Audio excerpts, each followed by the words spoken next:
Spirit can give you what the head won't accept. Spirit can give you what the head won't accept. Yoruba proverb.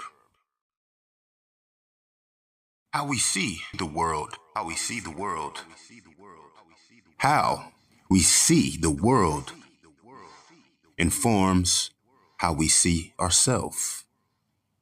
How we see ourselves informs how we treat others. How we treat others. How we treat others is a measure of character. How we treat others is a measure of character. In the language of traditional Yoruba religion, Ayanmo ni iwa pele ni anyanmo. Destiny is good character. Good character is destiny.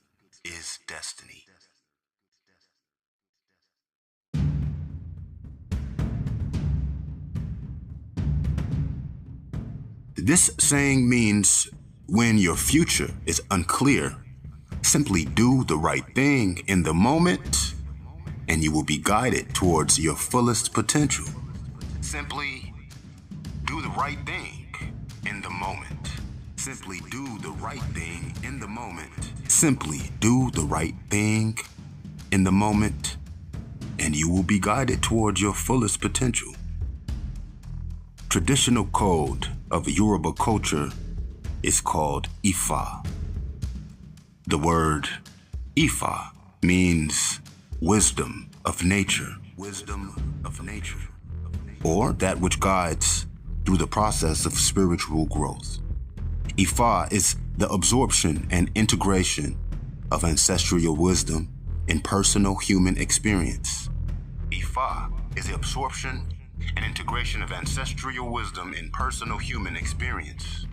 Ife is the projection of wisdom from the personal to the community.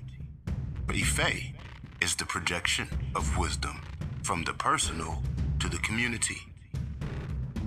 Ifa and Ife form a polarity, with Ife being the Yoruba word for unconditional love. Unconditional love. This polarity is nurtured and developed in the realm of ORI. In Yoruba language, ORI is the calabash that contains the head and the heart. The calabash that contains the head and the heart. The word is frequently translated to mean either head or consciousness. Because the ORI embraces both knowledge and wisdom, and because it is a manifestation of both thought and emotion, a better definition would be either the human soul or the human spirit.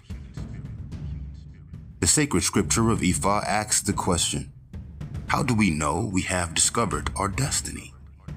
We know because destiny brings a blessing of children, abundance, and long life.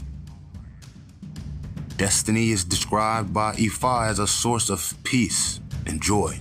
It is a gift of the heart from spirit. It is a gift of the heart from spirit. When we contemplate our future, how do we know it is our destiny we see? According to the elders of Ifa, a true vision of our purpose fills us with passion and longing. When the self and the higher self meet, this is moment of recognition.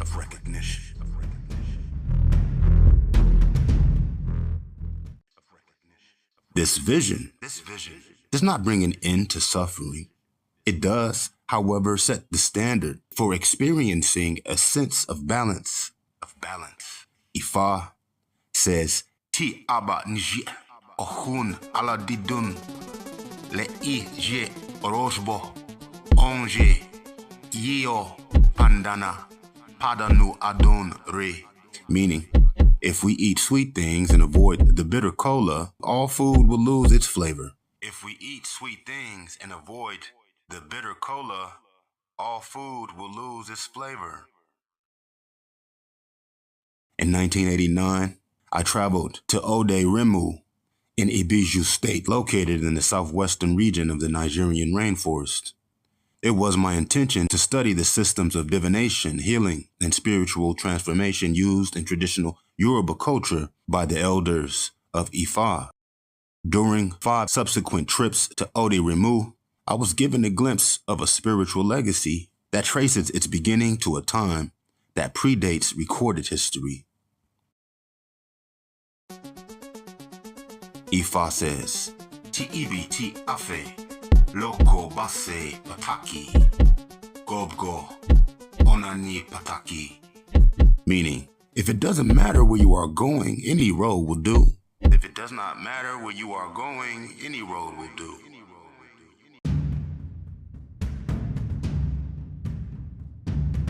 I say, if it matters where you are going, understanding where we come from is a good first step. For those young women and men who live in Ode Remo and study Ifa, training starts at the age of 7. Training starts at the age of 7 and continues for the next 10 to 15 years.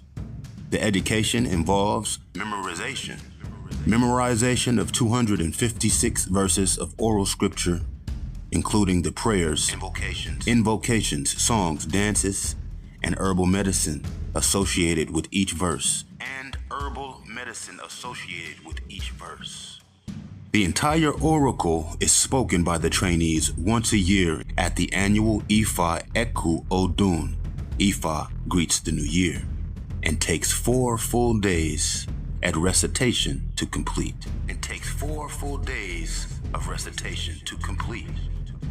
At the end of each sentence, the elders of Ifa confirm the accuracy of the spoken word by saying Hiyin, meaning that is correct. That is correct. Seeing 14-year-olds recite complex metaphysical oral scripture without hesitation or confusion is inspiring. Our memory works best when we are children. The verses of Ifa are like folder files in a computer, separated by specific topics. In the course of a day, when you encounter a problem, you recall the verse associated with the best solution and immediately have access to a wealth of information to guide you towards resolution of conflict. In the West, we live in a culture that elevates the opinion of children because they represent a population with disposable income and are easily manipulated by seductive marketing campaigns. I think about the information that filled my head as a young man and watched the children of Ifa with a deep sense of longing for what could have been. In Ode Remo, I stayed at the home of my teacher. All 9 of his children are initiated into the mysteries of Ifa. In the midst of play and household chores, Baba's children would assist him with the responsibilities as chief Ifa priest. By watching them, it was soon evident that it would be impossible for me to learn all the details, the subtle nuances, and overwhelming amount of memorization required to become fully functional as an Ifa diviner.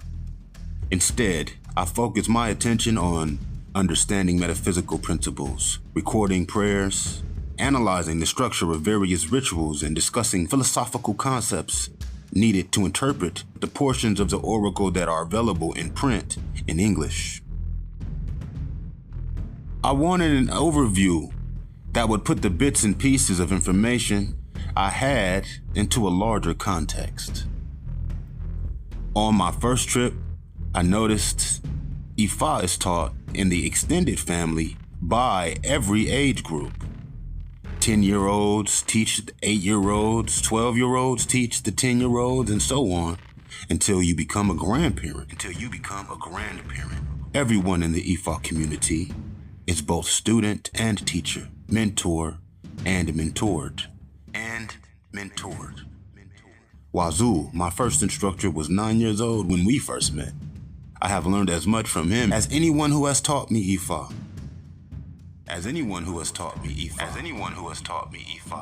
Prior to my first visit to Nigeria, I read every book available in English on the subject of Ifa, and I thought I knew something. If it were not for the patience, empathy, and wisdom of Wasu, well, I would still be wandering in the dark.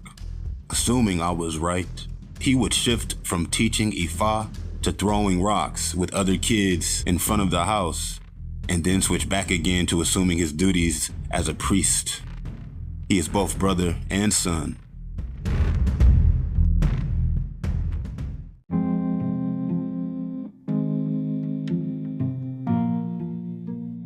During subsequent trips to Oderemu, I witnessed things that were strange and virtually unexplainable in the conventional language of conversational English. My strongest impression was that the rainforest amplifies the power of the word. Power of the word.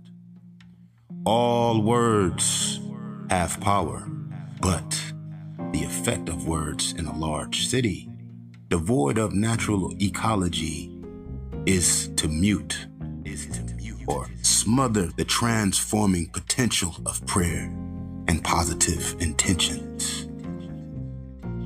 In the Ijebu forest, I witnessed hunters call birds out of the sky. I saw water buffalo drop to their knees in response to incantations.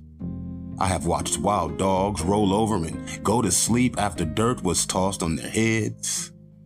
I have noticed the weather change following invocations to the wind. And I have encountered manifestations of transparent life forms that I can only describe as spirit beings. Between dense clusters of trees, the veil between the visible and the invisible realm becomes thinner, especially in sacred groves called Igbodu. The word Igbodu means womb of the forest. It is one of the sources of the transforming power, Ashe, used during initiation.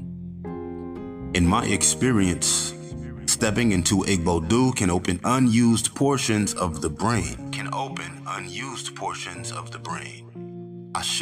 Ashe is a resource for unlocking latent human potential. This phenomenon is enhanced when accompanied by initiation. During rituals, the natural Ashe of the earth is guided by the focused consciousness of those performing the ceremony. The combined effect of these two power sources amplifies the Ashe. The only way to assimilate it is to surrender to the process. In some ways, it is similar to body surfing. You can stand and get hit by the wave, or you can dive into the curl and let the water carry you to shore. Exposure to Ashe is not a figment of an overactive imagination. Ashe has a very distinct physical feel that affects various parts of the body in clearly recognizable ways. Ashe has a very distinct physical feel that affects various parts of the body in clearly recognizable ways. The force itself is spiritually neutral. It is shaped to perform specific functions by the power of prayer. I conceptualize Ashe as primal consciousness, easily guided by words and intentions. I conceptualize Ashe as primal consciousness, easily guided by words and intentions. Exposure to Ashe creates an opening for the development of latent skills. Ifa refers to this as tickling the Ashe, a reference to activating unused portions of the human spirit. For example, you don't know you can sing until after you hear music.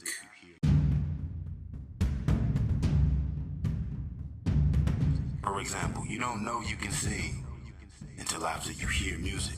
Oh soul, oh soul, oh soul, oh soul. The ability to separate perception from the location of the physical body is an important survival skill in the rainforest. The ability to separate perception from the location of the physical body, Yoruba hunters use it to track their prey and then find their way back home. Oso is the prefix in the Elisan oso-osi, usually translated to mean spirit of the tracker, The word literally means astral travel to the left, with the left being a reference to the left-hand path of spirit or the path of protection. The word oso-osi literally means astral travel to the left, with the left being a reference to the left-hand path of spirit or the path of protection. In an urban environment, this skill has been replaced by the need to read road signs. If a skill is no longer important, it will become inaccessible. If a skill is no longer important, it will become inaccessible. If the skill is associated with a dormant aspect of consciousness, non-use breeds amnesia. The reliance on Oso in Western culture has atrophied to the point where it is barely considered a real component of human potential. My observation is that if the hunters of Ijibu can learn it, anyone can. In times of crisis, Oso can be spontaneously activated as a survival mechanism. If you're in a position to avoid an automobile accident and suddenly find yourself looking down at the top of your car, the value of that perspective might be lost in your initial confusion over what is happening. Training breeds familiarity.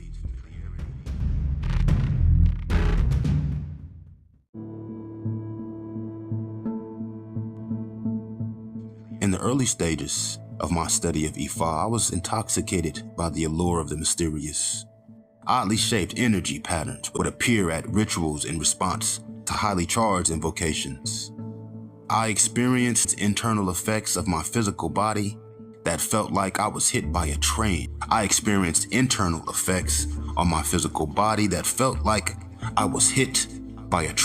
On several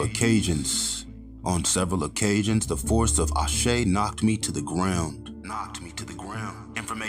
Information seemed to pour into my brain as if it were being downloaded from thin air. I was told if I said certain secret words, it would cause a shift in my consciousness and alter my perceptions of the world around me. I said the words, and the shift occurred. Time slowed down.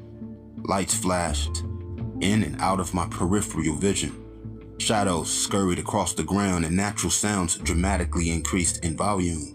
I was amazed, fascinated, confused, intrigued, eager to learn, and oblivious to my own developing arrogance.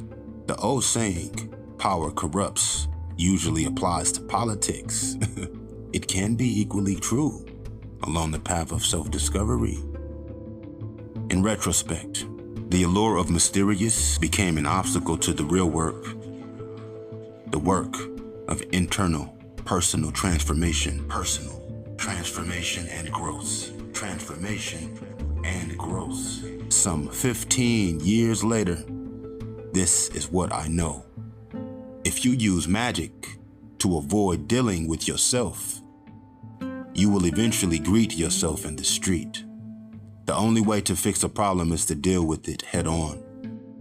If you neglect an issue, the unresolved contradiction creates bigger problems.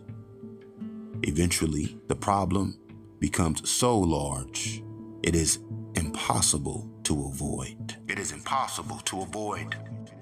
Ifa oral scripture refers to the inevitable result of denying internal conflict as an encounter with Eshu Odara, the spirit of the trickster who brings transformation. Eshu Odara.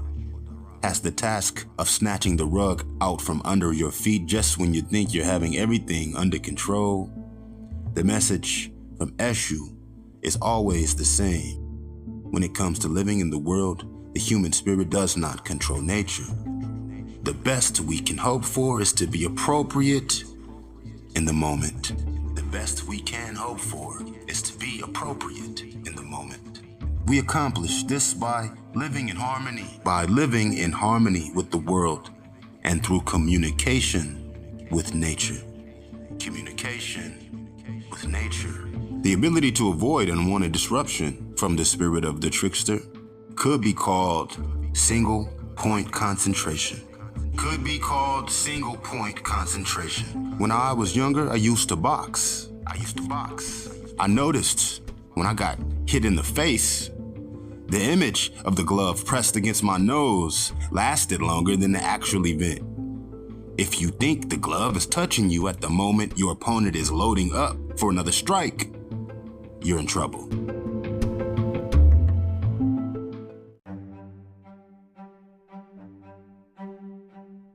If you think the glove is touching you at the moment your opponent is loading up for another strike, you're in trouble. The reason for the time displacement is that the image lingers in response to emotional reaction over getting hit. You think, oops, I'm in trouble. The thought recalls the memory of getting hit. You create a tape loop of the emotional response and the image that generated the reaction. This is what happens to a fighter who seems to have stopped using defensive skills. The discrepancy between our visual perception and the real-time event can become so disjointed that the body reacts by shutting down. In the course of a day, this commonly happens when unexpected criticism triggers an old memory. In the blink of an eye, your consciousness is somewhere else. In the blink of an eye, your consciousness is somewhere else, oblivious to what is happening around you. The art of single-point perception is not merely a function of the eye. It's not merely a function of the eyes. Staying focused requires the support of the entire body. Staying focused requires the support of the entire body.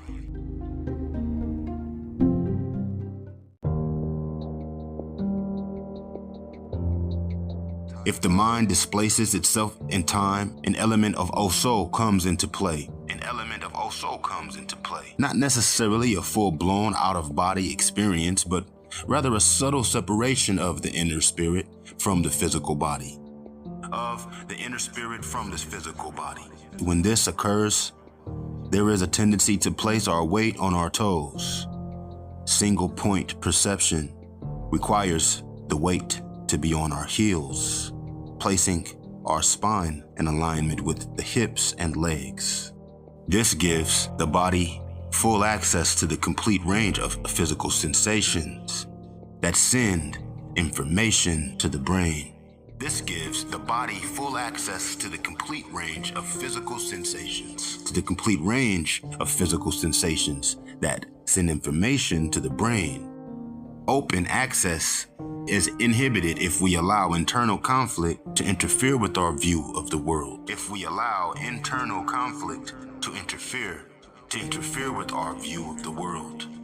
The purpose of Ifa divination is to illuminate internal conflict in an effort to avoid the disruptive effects of self-destructive behavior.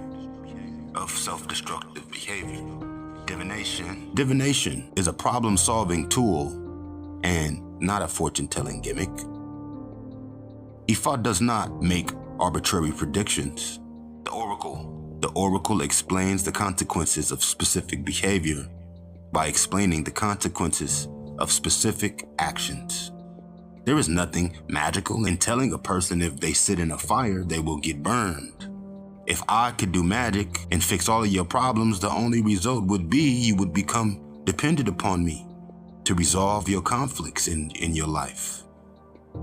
Ifa training concerns teaching the skills needed for resolving conflicts on your own. Ifa does not breed dependence. It points towards liberation. Avoiding self-destructive behavior eliminates a primary source of conflict in any person's life. Resolution of internal conflict makes room for the manifestation of good fortune. Resolution of internal conflict makes room for the manifestation of good fortune. To those who do not understand the cause and effect consequences of human behavior, this process appears to be mysterious. The oracle will not tell you how to get what you want. It tells you how to get what you need. If you remain stuck chasing what you want, you will miss the lesson. If you believe divination is inherently magical, you will miss the element of self-transformation in the process.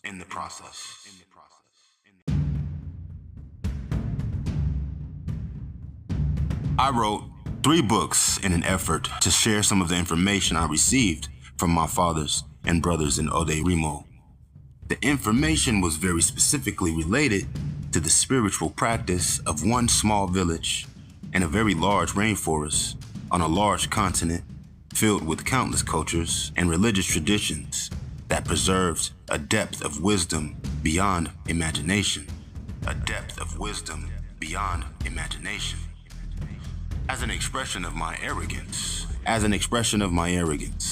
I assumed that what I knew represented the best, the most illuminated, and most authentic expression of Ifa thought and belief to be found anywhere.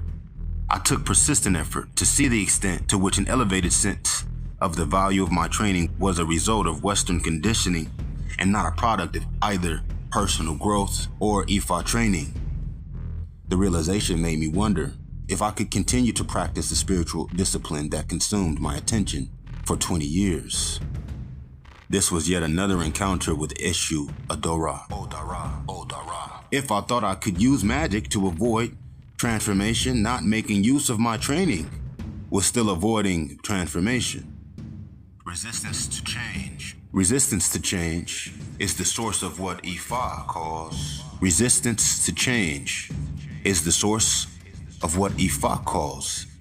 Elinini, self-generated demons that have no existence outside our imagination. Real demons are easy to banish because they respond to the power of the word. Elinini are insidious because they feed on excuses and constantly reconfigure to avoid exposure to their true source.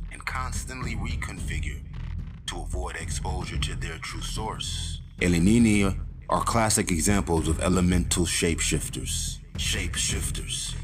They can only be exercised by taking personal responsibility for bringing them into being.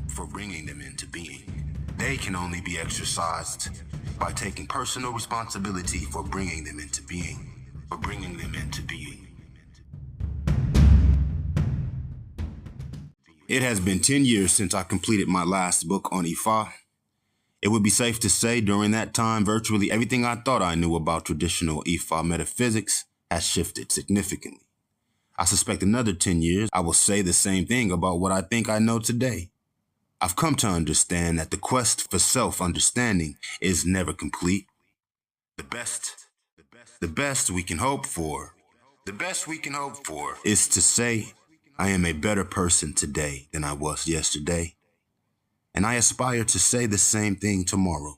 After an extensive writing on the subject of Ifa, I want to say clearly, I am not an authority, and I am far too old to hold any expectation of becoming fully trained. At best, I am a committed student who is willing to share some discoveries along the path of learning. It has always been my hope that sharing my exploration of the mysteries of Ifa would stimulate dialogue. I have seen significant increase in interest in African forms of spirituality, and a significant increase in the exchange of information over the past decade. The resulting influx of available material has taught me a second valuable lesson. The teacher must always remain open to learning from the student. To all those students who have become my teacher, I say, Adupi, Pupo, many thanks. Sharing information is different from debating who is right. Sharing information is different from debating who is right. Sharing information is different than debating who is right. After listening to countless arguments on the question of which lineage has preserved the most authentic expression of Ifa, I am of the opinion this debate is pointless. Many of these discussions appear to me to be a thinly disguised marketing plan. My way is the best, and for $900, I'll prove it. A definitive understanding of Ifa is not possible. The reason it is not possible is that the tradition makes no dogmatic demands on the members of its community other than to follow the guidance of spirit. The guidance of spirit is generally directed at specific people in specific communities living in unique geographical areas with their own complex set of challenges. The end result is that no two Ifa communities look the same. They do not follow the same ritual process, and a wide range of variation in the specific content of the oracle exists. The variation occurs based on the preserved wisdom of the elders who solved the problems unique to their time and place. The demands of spirit towards those who live in the city are different than the demands of spirit towards those who live in the rainforest. As of now, there are no Odu verses of Ifa scripture that tell us how to diminish the damage caused by nuclear waste.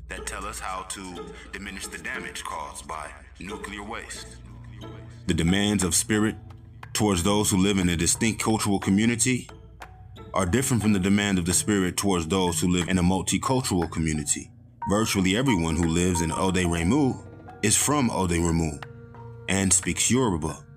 As wise and as gifted as my elders are, they have little experience of the cross-cultural problems that concern Ifa devotees in urban America. You can only fix for others that which you have transformed within your own life.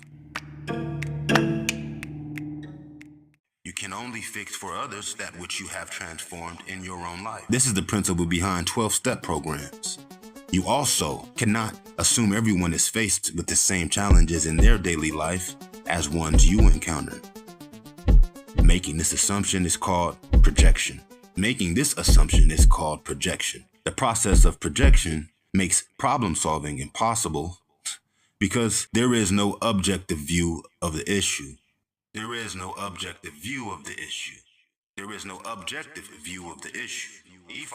is dedicated to building good character. Ifa is dedicated to building good character. If you demonstrate good character in Ode Remo, it doesn't matter what you believe. It does not matter how your initiation was conducted, and no one cares what it took to get there. Most human interaction is reflective of our true intentions. What you put out is what you get back. If you are living in a hostile environment, rather than blame others, examine the source of hostility in you. Ifa says, Orumila, Sowipe, Orun Omo Echin Un Ko, Gibodo, Fi, Agbara, Pade, Akbar, Tiwon, Baseon Kiwon Joko Je. Meaning, the spirit of destiny says his disciples never meet force with force.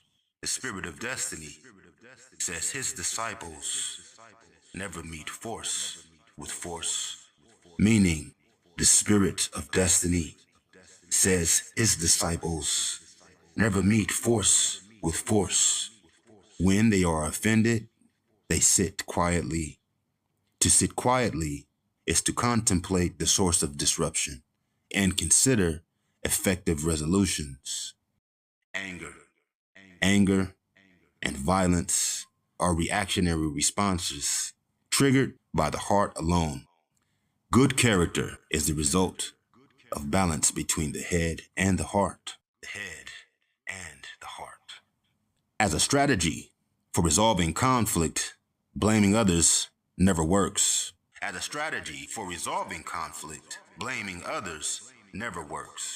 Ifa divination offers advice, but there is no verse that gives instruction on how to ensure the advice is taken. The good news is that changing ourselves is always 100% possible. It's always 100% possible and always 100% within our control. The good news is that changing ourselves is always 100% possible and always 100% within our control. It is not possible to change the world because every new generation brings the same set of challenges back to Earth. It is possible to meet those challenges with Iwa Pele, good character, and to learn about yourself in the process.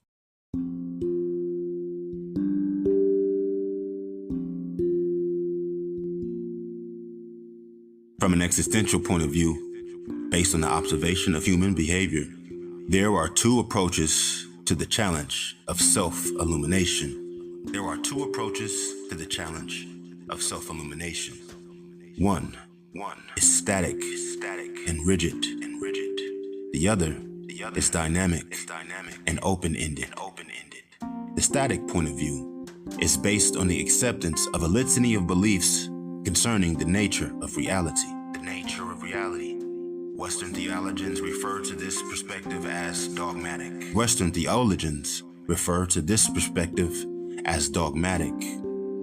Dogma is the basis of all fundamentalisms and every expression of religious belief known to history. Fundamentalism is the notion that only one particular group has knowledge of the will of God. According to this worldview, all opposing perspectives are considered heresy, meaning a manifestation of evil or negativity. Dogma is the source of the belief that my God is righter than your God.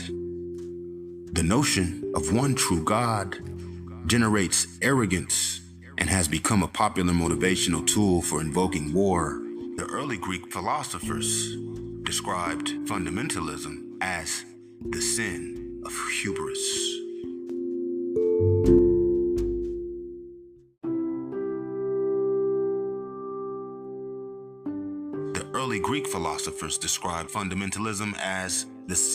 of hubris. Meaning a human conceit of assuming it is possible to fully grasp the will of God.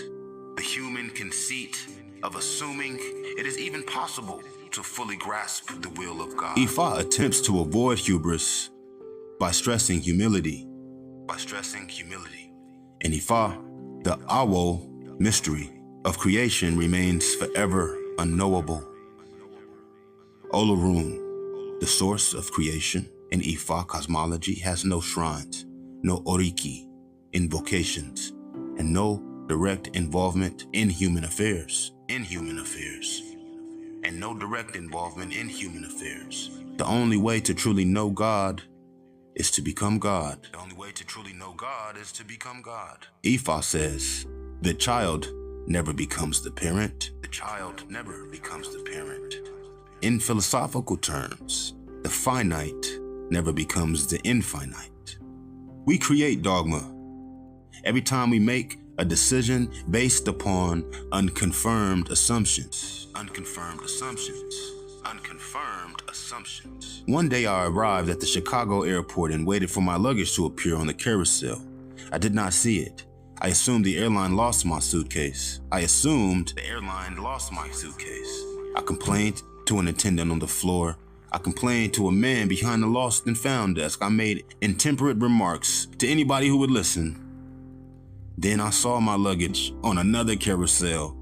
that was clearly marked with the number of my flight. Dogma will get you every time. Dogma will get you every time.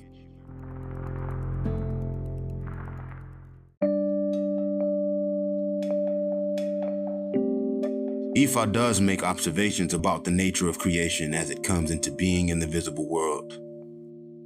In my opinion, the single most important premise upon which Ifa is based is the belief that life works.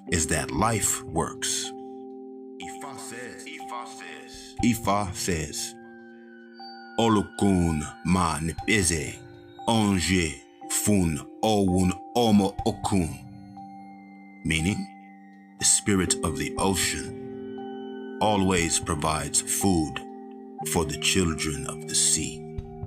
Ifa is based on the belief that if we live in harmony with self and world, we receive a blessing. Ire omo, ire owo, ire agbo, ato.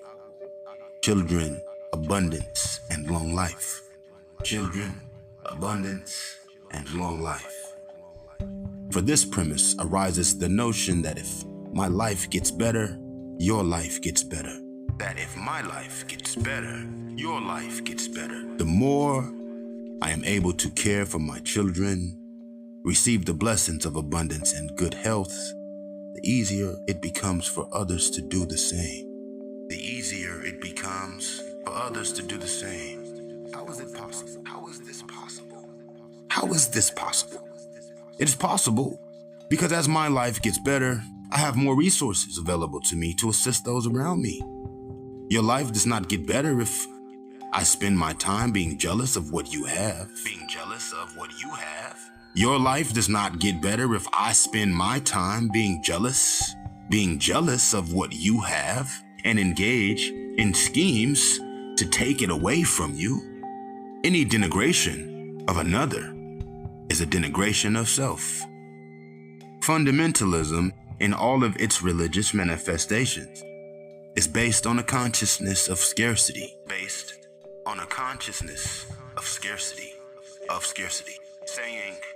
Saying I am the interpreter of God's will is frequently a thinly disguised justification for greed. If you believe scarcity is a universal law of nature, greed is necessary for survival. If you believe abundance is universal law, generosity is the inevitable consequence. My experience as a student of Ifa tells me nature sustains itself from an infinite well of potential. Abundance is the universal law of creation. If this is true, I am not dependent on others to create my good fortune. If I tend to the personal issues of self-transformation, abundance will find me.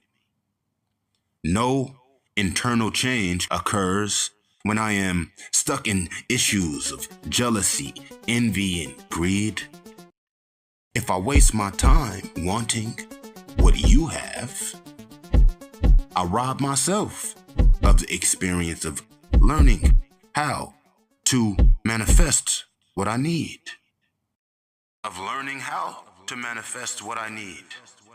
I have played jazz trombone for 50 years. For the first 20 years,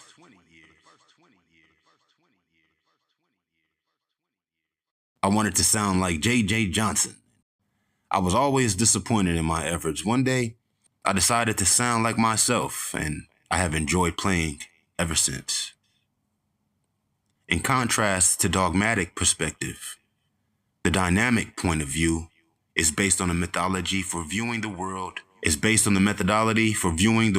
that embraces the possibility of continuous growth and constant change.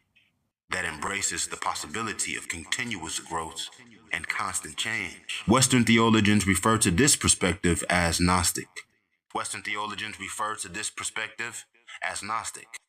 Ifa is not based on dogma. It is a way of looking at the world. It is firmly rooted in the Gnostic approach, meaning it embraces the quest for self-discovery rather than propagates a set doctrine. The word Gnostic is derived from the Greek gnosis, meaning knowledge of spiritual things, or one who possesses a mystical understanding. A Gnostic point of view is often difficult to describe because any attempt at conceptualizing or at conceptualization undermines its premise. What can be said about a Gnostic worldview is that it embraces the idea that human consciousness is capable of becoming elevated into altered states, opening windows of human perception that allows us to see interactions that are otherwise hidden. Ifa refers to this shift as Orumila Walona Aye, meaning return to the time when the spirit of destiny walked the earth. It is also a reference to the praise name of the spirit of destiny, Elirin Ipin. Elirin Ipin, the praise name for the spirit of destiny, meaning witness to creation. To witness creation is to perceive the invisible forces in nature. That sustain dynamics and form in the visible world. In practical terms, this suggests it is possible to focus our intention in a way that illuminates both a problem and its solution simultaneously. In practical terms, this suggests it is possible to focus our attention in a way that illuminates both a problem and its solution simultaneously. In my experience, meditation on the sacred symbols used to identify various verses of Odu Ifa has the potential to illuminate the polarity between cause and effect. The symbols use single lines to represent expansion and double lines to mark contraction. Every Odu has 8 sets of single and double lines grouped in 2 vertical sets of 4. If you reverse all the lines on the symbol by making the single lines double and the double lines single, you can identify the verse that is the source of the problem described in the original verse. You can identify the verse that is the source of the problem described in the original verse.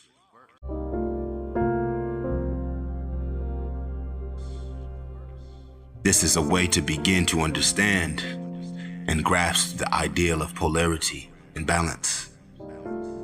Every action in nature has an equal and opposite reaction.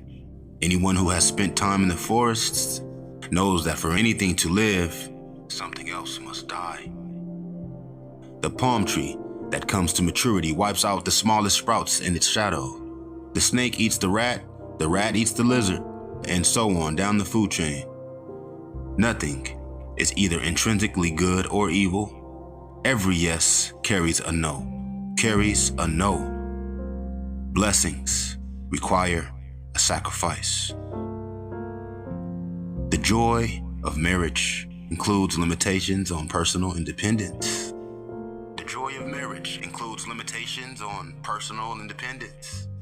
The accomplishment of learning a skill includes the neglect of some other field of study. Ambiguity is the foundation of all experience. Ambiguity is the foundation of all experience. Anyone who appreciates the dynamics of nature and life in the world will see the futility of creating dogma. The element of chaos and change makes every conclusion limited and eventually obsolete. Belief in any doctrine is no guarantee of being appropriate in the moment. Belief in any doctrine is no guarantee of being appropriate in the moment. Ifa has no creed and has no commandments. Instead, Ifa uses divination as a process for communication with spirit and with the higher self, Iponri. Divination becomes a source of personal taboo, and individual guidance, and not a formula for conditioning an entire community. Divination becomes a source of personal taboo and individual guidance, and not a formula for conditioning an entire community. I might need to be monogamous in this lifetime.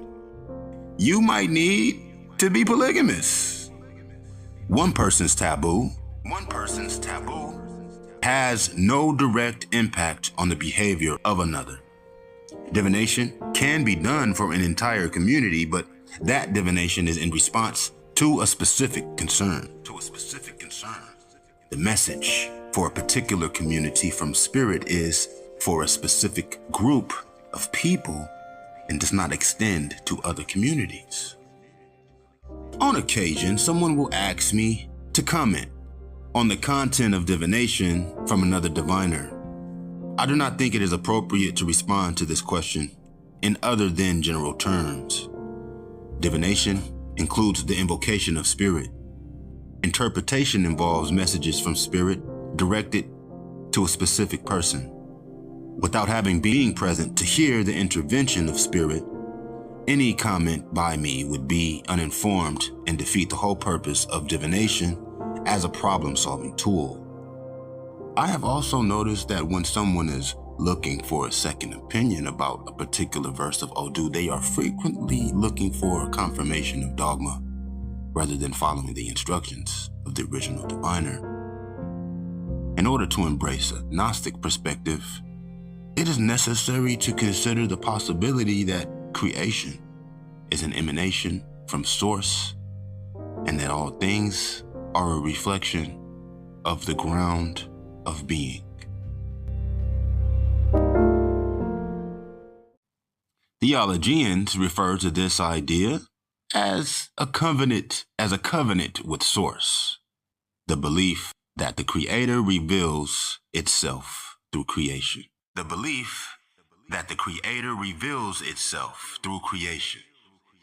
In Ifa, emanation from source is called Orisha, meaning select consciousness. Orisha is the specific quality of consciousness found in a given force of nature. Orisha is the specific quality of consciousness found in a given force of nature. What we feel and learn in the presence of fire is different from what we feel and learn in the presence of water. The Ifa methodology for studying the consciousness of nature is to first examine the consciousness of self and to see how self reflects larger forces of transcendent dimensions. It is this methodology that makes the study of Ori the first step on the journey towards understanding Awo, or the mystery of creation. The complexities of this journey make the study of Ifa a continuous process of self-revelation and growth.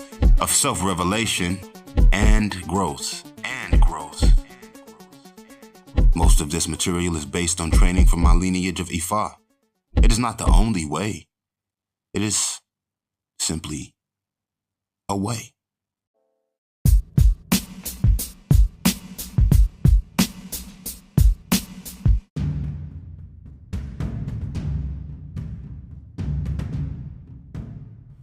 Ori, the Ifa concept of consciousness.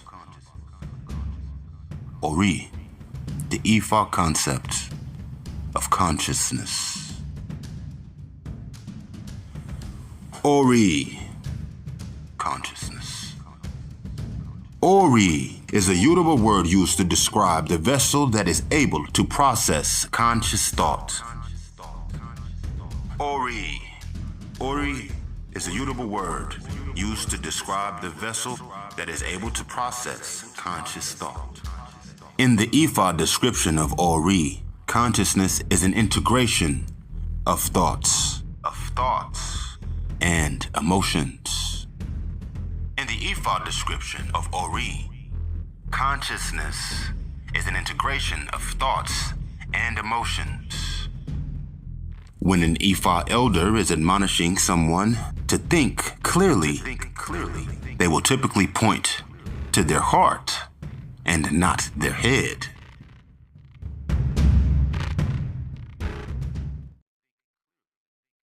The integration of thought and emotion creates ORI, or wisdom. Ifa says, Ologbon a de ogmugu, mugo, omugo, le ai, le ogbon ino, meaning the person who fails to make use of their wisdom becomes a fool.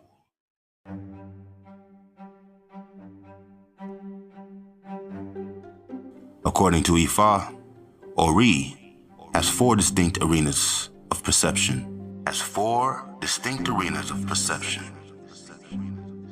We think about our internal experience, identify emotions. We acknowledge our relationships with other people and things, evaluate levels of trust and empathy. We examine the past, access memory, and we envision the future, activate imagination. The four modes of consciousness can be symbolized by a circle sectioned into four equal quadrants. The four modes of consciousness can be symbolized by a circle sectioned into four equal quadrants. In the literature of comparative religion, this symbolic representation of inner experience is called a mandala. The quartered circle is a universal symbol of the self that appears in virtually every religious tradition throughout history.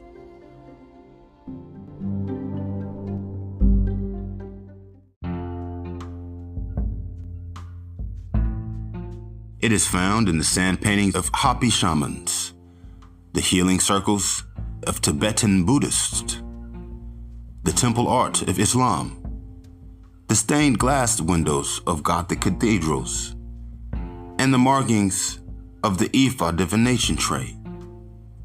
In the course of a day, the mind flips through the quadrants quickly as a method of processing information. When we encounter new experience, we examine how it feels. We remember similar feelings. We consider how the experience impacts our relationships, and we imagine the effects the experience will have on future events.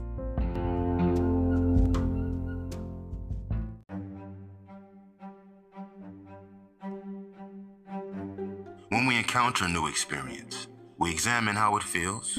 We remember similar feelings. We consider how the experience impacts our relationships and how we imagine the effect the experience will have on future events.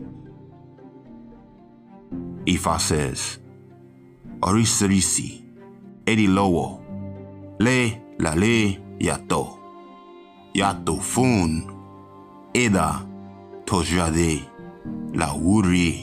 Lauri, meaning, at sundown, a different person enters the house than the one who left in the morning. The idea of being on a spiritual path suggests that a person is making use of specific techniques to facilitate the integration of new information and new experience. Employing the symbolic language of the mandala, we are widening the circumference of the circle by expanding the calabash of personal experience. In Ifa, many of the techniques used to train the ORI are taught in form of codes of behavior passed from one generation to the next as cultural expectations and through participation in rituals that reveal the mystery of transcendent symbols. Ifa has no monasteries and no universities. The Ifa School of Learning is the extended family where everyone takes on the responsibility of being a mentor and teacher to younger generations. When casting the oracle, Ifa diviners invoke the 4 quadrants of the mandala that appear on the divination tray by saying Iba se ila orun, Iba se iwo orun, Iba se arriwa, Iba se guuso. The east, Ila Orun, is located on the top of the tray in the realms of the spirits of air. The west, Ida Orun, is located at the bottom of the tray in the realm of the spirits of the earth. The north, Ariwa, is located on the right side of the tray in the realm of the spirits of fire. The south, Guusu, is located on the left side of the tray in the realms of the spirits of water.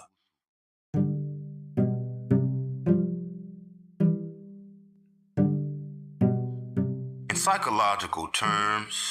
psychological terms, air is associated with breathing and our experience of self.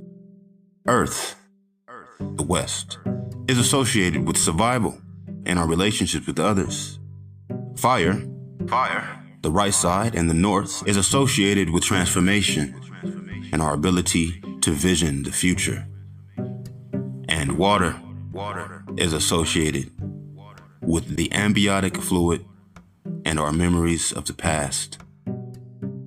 The 4 components of the ORI are like spokes on a wheel, linking the consciousness of the person to similar patterns of consciousness outside direct experience.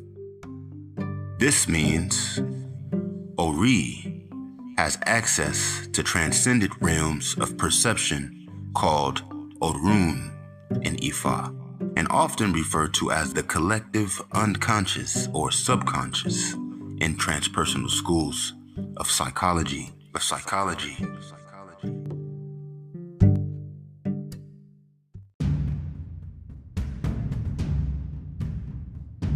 Ifa divination directs the diviner towards one of the 256 verses of Ifa oral scripture.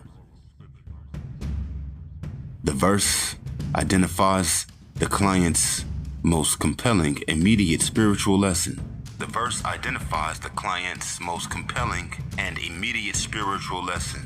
Once the lesson has been identified, the diviner may give the client 2 symbolic objects, stone and shell, used to determine the orientation of the divination. This process is believed to be direct communication with the client's ORI. It's used to determine either if the client will easily assimilate and integrate the 4 components of ORI, learn the lesson and receive the blessing that comes with expanded consciousness, or if the client is in resistance to the lesson, leading to potentially self-defeating behavior. Ifa says, Owun ti won sigun ota, go sohun ti, yio fa ibiru ota,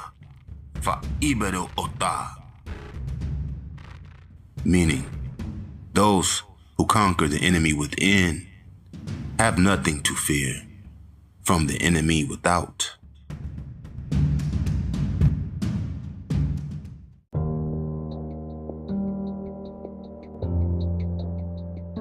Ifa divination is rooted in the idea of conquering the enemy within.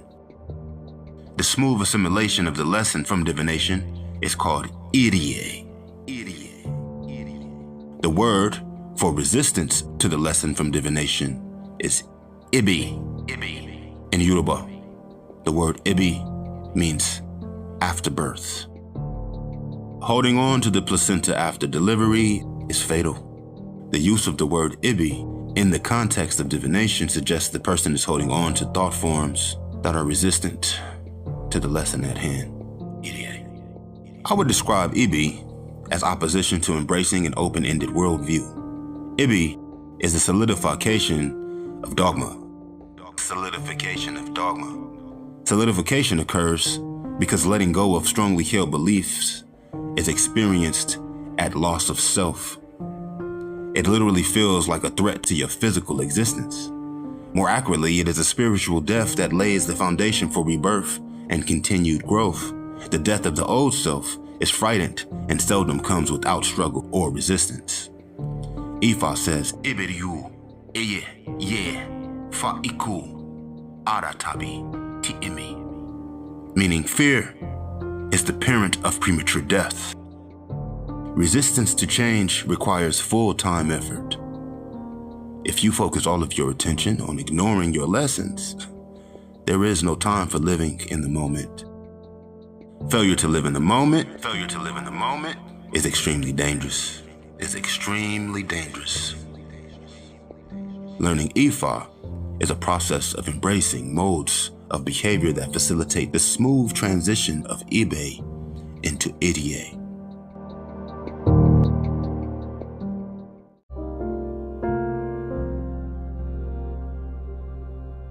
Anticipating the inevitable emergence of a new self from the death of the old self makes change less fearful. Anticipating the inevitable emergence of a new self from the death of an old self makes change less fearful. If Ibi is transformed into Irie, it tends to become solidified in one of the four quadrants of the Ifa mandala.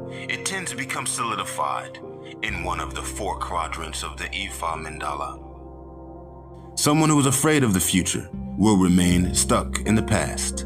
The most common example of this is the adult who refuses to grow up, wanting the lack of responsibilities associated with childhood to continue throughout life. Someone who is avoiding dealing with developmental problems will constantly run in search of a better future. I see this manifests when people say, my life would get better if only I could win the lottery. Someone who is fearful of being successful in the world can mask the fear by focusing all of their attention on spiritual matters. They do this in an effort to justify failure in practical matters by saying success is unimportant. Someone who is obsessed with success could be avoiding dealing with moral and ethical considerations that are part of spiritual development. The avoidance is often rooted in low self-esteem. This leads to the false notion that the problem can be fixed by external forms of gratification. Divination uses Ebo to break bonds of Ibi, or solidify dogma. Ebo includes offerings, healings, cleansings, rituals, and initiations, such as ways of freeing the ORI from self-imposed restrictions. Ifa describes this process by saying Mobo Orisha, meaning I make offering to spirit. If the person is in alignment with their higher self and free from shackles of dogma, Ifa says Mosin Olodumare, meaning I serve God.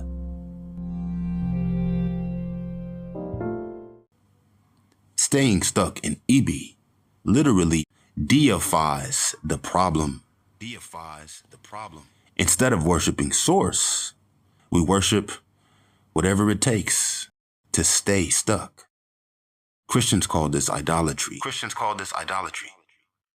As an issue of survival, we devote all of our conscious effort to creating a world that supports our distorted vision of reality by surrounding ourselves with peers who share our limited worldview. If anyone from the circle of support deviates from the norm, they become the scapegoat, someone who is falsely accused of being responsible for the problems of the group. If the scapegoat refuses to submit to the will of the group, they are shunned, banned, avoided, and demonized. In the process, we claim to follow the guidance of Spirit and imagine that Spirit wants us to behave in childish ways. We claim to follow the guidance of Spirit and believe we can control the future. We claim to follow guidance of the Spirit and ignore our financial responsibilities while pretending to be religious devotees. We claim to follow the guidance of Spirit by becoming workaholics, justifying the obsession for the sake of the family. Mosin Olodumare means serving God by being appropriate in the moment.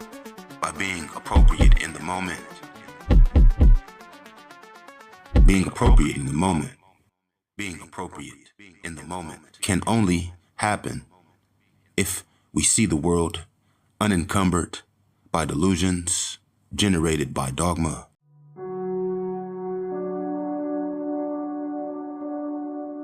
If we see the world unencumbered by delusions generated by dogma, when any group attacks a member who is not a threat, the group sows the seeds of its own self-destruction. A healthy community embraces diversity of opinions. A healthy community embraces diversity of opinions. If you want to understand Ifa as a worldview, never demonize anyone. Replace criticism with empathy. Replace moral judgment with Igbo. Replace anger with understanding, and replace self-pity with the courage to change. The fear of change is rooted in a fear of loss of self. Only when self-perception is rooted in dogma. The fear of change is rooted in a fear of loss of self. Only when self-perception is rooted in dogma. Discard the self-limiting ideas and fear disappears.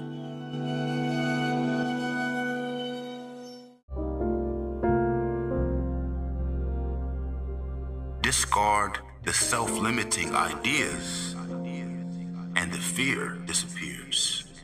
Theologians define dogma as a strongly asserted metaphysical principle.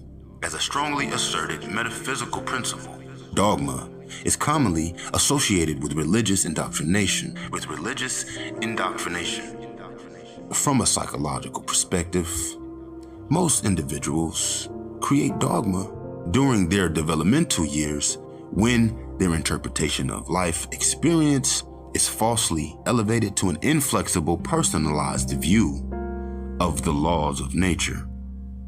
From a psychological perspective, most individuals create dogma during their developmental years when their interpretation of life experience is falsely elevated to an inflexible, personalized view of the laws of nature. For example, a child grows up in a family where the predominant interaction with their parents involves the threat of punishment and physical abuse. The inherent need to be nurtured comes in conflict with the reality of pain and suffering. Rather than admit to not being loved, the child decides that love is expressed through violence.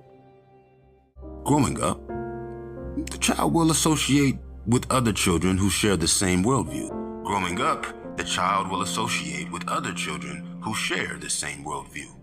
It is often easier to look for external support of a dogmatic principle than it is to deal with the painful truth at the core of the conflict. As an adult, that same child might seek a religious community that sanctions severe corporal punishment of children. The dogmatic worldview gets reinforced by an extended community and is solidified as God's will while being passed down to another generation. I refer to this process as deifying an internal conflict.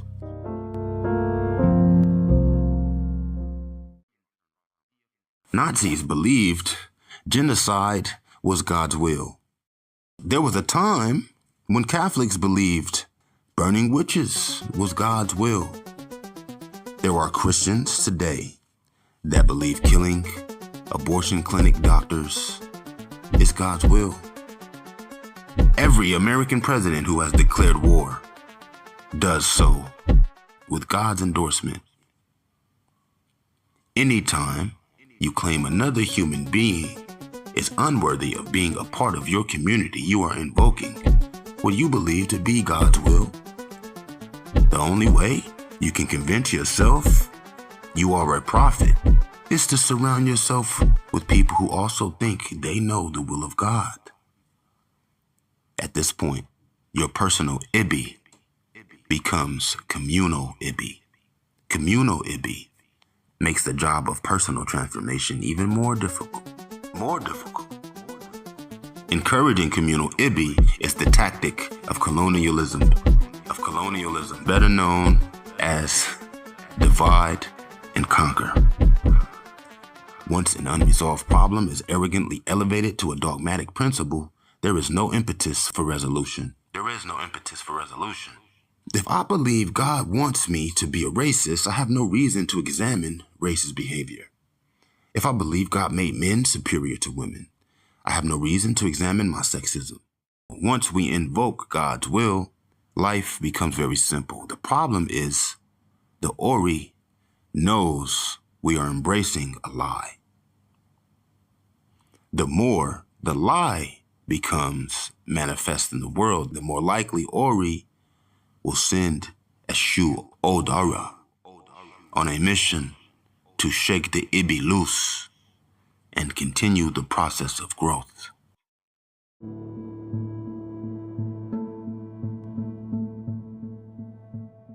The more likely ORI will send Eshu Odara on a mission to shake the Ibi loose and continue the process of growth. Unresolved conflicts lead to tension and anger. When there is no impetus to resolve the problem, the ORI looks for an alternative means to discharge the frustration and anger. At times, this will manifest as passive aggression, the attempt to control the behavior of others by pretending to be victim. The attempt to control the behavior of others by pretending to be victim. To repress the pain of unresolved conflict, a person might deaden their senses by turning to alcohol or drugs. If the person is fortunate, they might encounter a mentor, someone who grew up with a similar worldview, who was able to break the shackles of their self-imposed dogma, might reveal how to embrace a more balanced and holistic interpretation of their experience.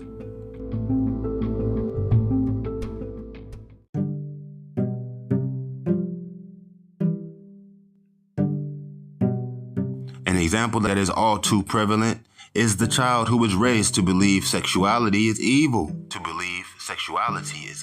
The inability to reconcile dogma with a natural desire can cause a person to obsess on making sure others do not enjoy what has been denied to them. The person might avoid the internal contradiction by becoming self-righteous. They might feel the need to monitor pornography in an effort to protect others from temptation. If the conflict continues, they might feel the need to join the clergy to protect their community from sin. At some point, the power of the contradiction will undermine intention, and the person may well become caught in a compromising situation. If the person feels powerless to deal with the internal conflict, they will tend to act out of their frustration against those who are helpless.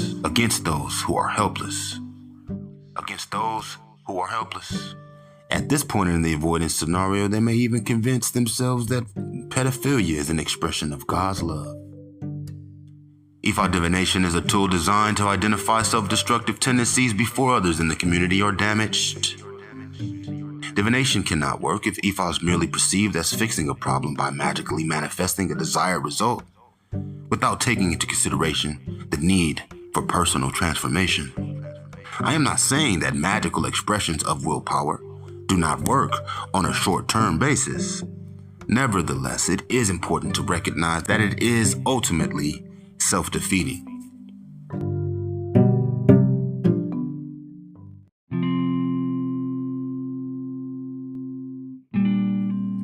When I was growing up in the 60s, the Twilight Zone and Star Trek were popular morality plays. In some ways, they were the American equivalent to the stories associated with Odu Ifa. They were the American equivalent of some stories associated with Odu Ifa. Imagine, you are on a Starship Enterprise. You encounter a Klingon for the first time. His name is Dank. You look directly at Dank, not knowing that in Klingon culture, looking directly at someone is considered rude. Dank is offended by your gesture and becomes belligerent. A fight breaks out and you get a broken nose. You process the experience by assuming all Klingons are bullies. Sometime later, you meet a Klingon named Gar. You are defensive. Your body language signals the message that you are prepared to defend yourself. And you get a second broken nose.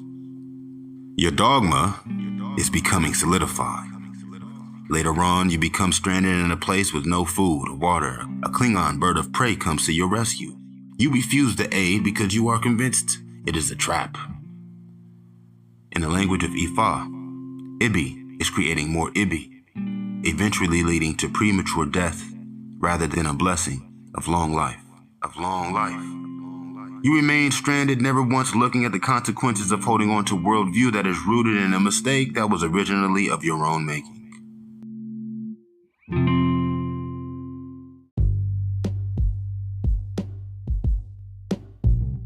The negative consequences of holding on to a solidified worldview are described in the story about the two faces of Eshu Odara. The two faces of Eshu Odara. Two farmers who grew up together were best friends. When they passed the age of puberty, they both went for divination. Ifa said they must live on adjacent farms because their abundance would depend on mutual cooperation. Ifa said it was Eshu Odara who would teach them the mystery of abundance. Ifa said they needed to make regular offerings to Eshu Odara to make sure their friendship was not broken. The two young men could not imagine being separated. They could not imagine being enemies. They could not imagine living to old age in poverty.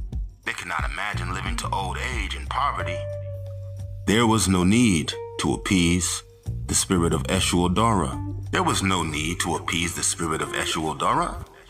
One day, Eshu Odara came to the farm of the two young men. Their land was separated by a narrow path. Eshu Odara walked down the path with one side of his face painted white and one side of his face painted red. When Eshu Odara passed, one of the young men said, "Did you see that strange fellow with the white face?" The other responded, "No, he had a red face." The two men got into an argument that led to a fight that ended their friendship. One of the tools used to break the bonds of Ibi is humility. From an Ifa perspective, humility is the ability to consider another point of view and make no assumptions about that point of view until it can be tested through direct experience. In other words, test advice before rejecting it. This requires patience and a cool head. Ifa says, "Ibinu, kose, ohun kohun, iwa susu ni ohun, gobgibo," meaning anger accomplishes nothing. Patience is the crown of achievement. Those who possess patience possess all things. Another of the tools used by Ifa to avoid creating dogma comes from the holy Odu Osa Tura. Ibase Osa Tura. Si otito, si ododo, si otito, ositun, si ododo, ini, so otiti nilemale, yo ogibi o. Speak the truth. Tell the facts. Speak the truth. Tell the facts. Speak the truth are those whom the Spirit will help. Those who speak the truth are those the Spirit will help. In order to facilitate the daily assimilation of new information and new experience, Let us look at just one component of this verse of Ifa scripture. The word siotito. The word siotito. A loose translation of the word would be to state the facts. To state the facts. In the words of psychology, make an objective evaluation of a new event that requires analysis. Stating the facts means make absolutely no assumptions about anything. Make absolutely no assumptions about anything.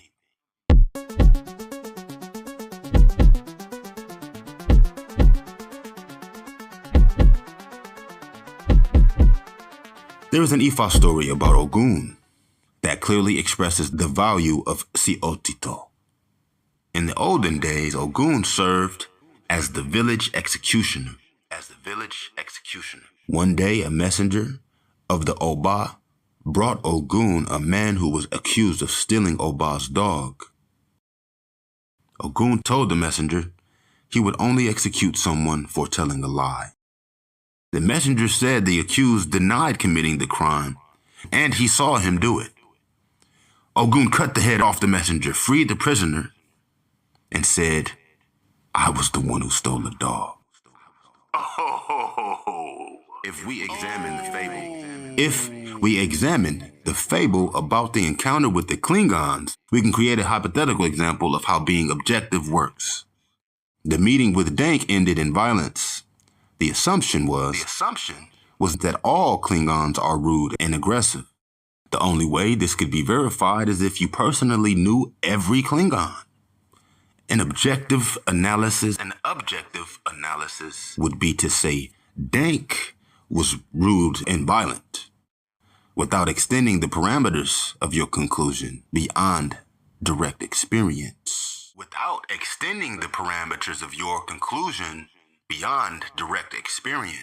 Assuming that all Klingons are violent gives the problem no place to go and provides no basis for resolution. Limiting the analysis to what is objectively known opens the door to a wide range of questions that hold the potential for fixing the problem. Did Dank have a bad day? Did I remind him of someone he did not like? Did I lie about Cuz stealing my dog? Did he have a violent encounter with another officer from Starfleet? Did I unknowingly do something to offend him? By remaining open to a number of interpretations and by not becoming locked into self-generated dogma, the door remains open to gain a better understanding of Dank, the person, a better understanding of Klingon culture, and in this instance, a better understanding of personal insensitivity. Exploring these options means it will be less likely that the meeting with Gar will start from a defensive posture. On the day the Klingon ships come to your rescue, you will be able to make an objective evaluation about whether or not to accept assistance.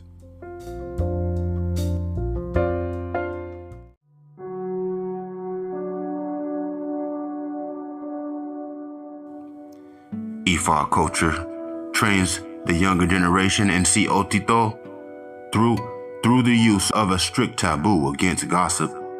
There are always two sides to every story, and when someone is complaining about a perceived injustice, there is a tendency to describe the event in self-serving terms. Gossip is designed to get peer support for a dogmatic point of view. In Ifa culture, gossip is considered pointless because it carries no possibility for resolution of the problem. In my experience, an Ifa elder will only listen to a complaint when both parties are present. If there is no immediate resolution between the parties, the matter is taken to the oracle for guidance from spirit. Once a problem has been fixed, through divination, it is taboo to revisit the issue. Participation in this process is part of a training for becoming an elder. Participation in this process is part of the training for becoming an elder.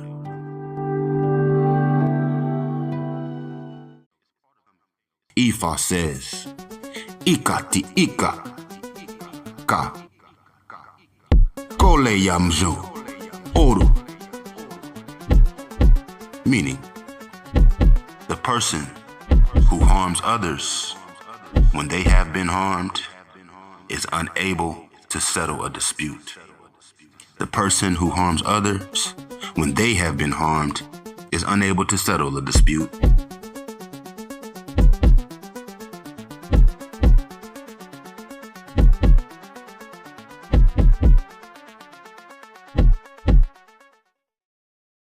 In Oderimo, the Oba, meaning eldest father or village chief, holds court in the mornings for resolving disputes. Anyone with a problem can ask the Oba and the elders of Ogboni to settle the conflict. If the other party is not present, the Oba will send his emissary, messengers, to retrieve the other person. Nothing is settled without both parties in attendance. Those who are in dispute direct all their comments to the Oba, who seeks the counsel of his advisors and then makes a final judgment. In many ways, it is similar to a court of law. On a smaller scale, the same process is used to settle problems within an extended family. All serious conflicts are resolved openly with both parties and witnesses in attendance. During the process, the participants are admonished to say only what they know. A traditional Yoruba version of the no hearsay rule followed in Western courts of law.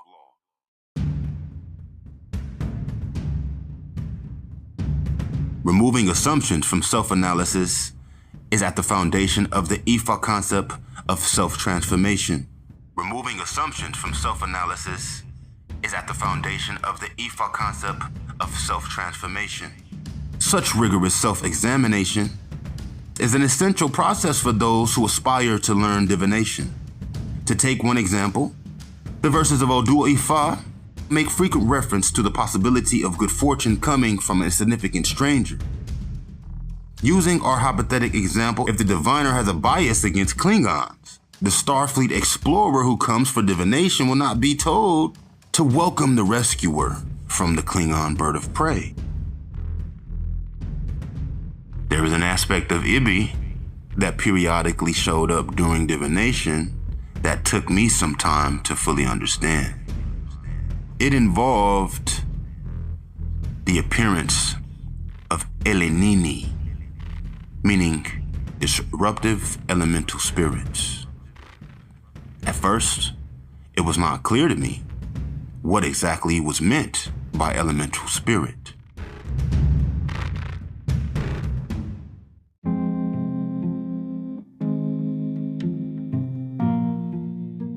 Over time, I developed a theory based on experience and observation. Experience and observation.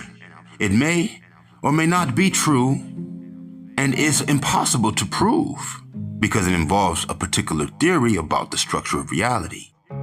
The theory helps me dispel Elenini. So at the very least, it is a good working hypothesis. I believe there is a thin veil of invisible light on the boundary between dimensions of reality. This light can be understood as pure, unformed consciousness. The light can be easily molded by human thought. Can be easily molded by human thought. By human thought. As a result of this interaction, there is a global netherworld of phantoms shaped by human suffering and despair. The light can be easily molded by human thought.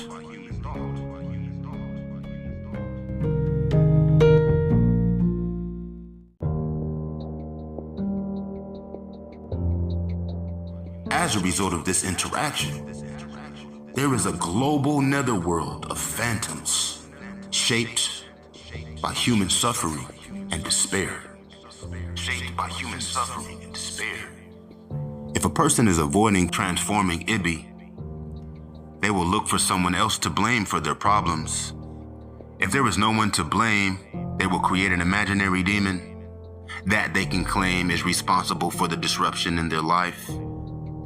If the need to create a demon is strong enough, the thought form will take shape and the monster will materialize in the physical world, giving apparent confirmation. Giving apparent confirmation, the problem is external and not internal.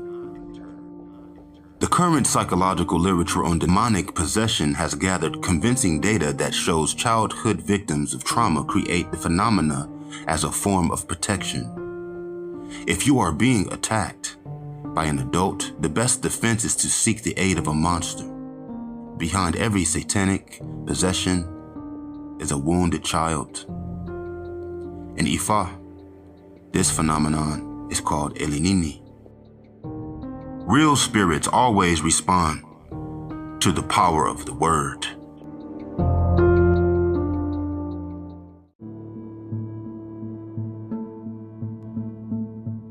Real spirits always respond to the power of the word, to the power of the word.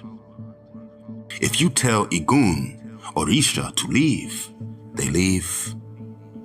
Elinini does not respond to the power of the word.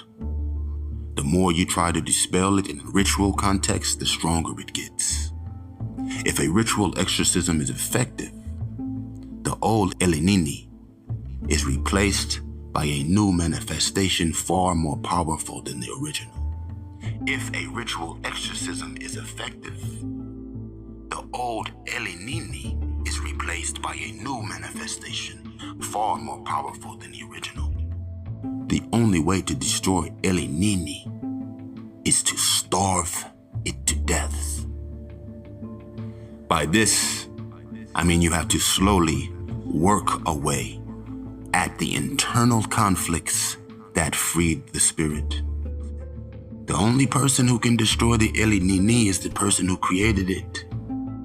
This won't happen until the person is ready to accept responsibility for the real problem.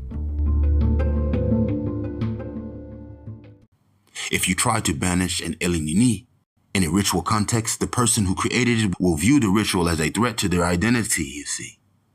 They will resist the process by attacking you. They will resist the process by attacking you. There is no easy solution to this problem. There is no easy solution to this problem.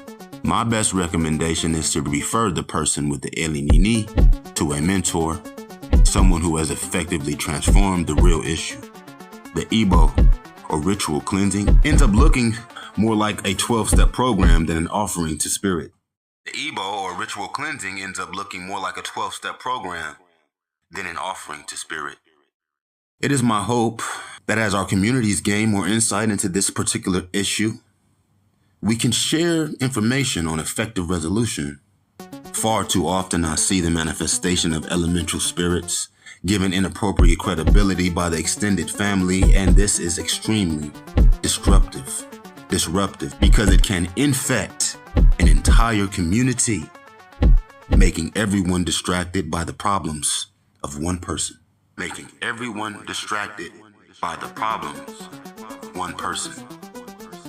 The pattern becomes especially dramatic if messages from the Elinini are given the same weight as messages from spirit. The whole concept of the extended family as mystery school is based on the concept of mentoring.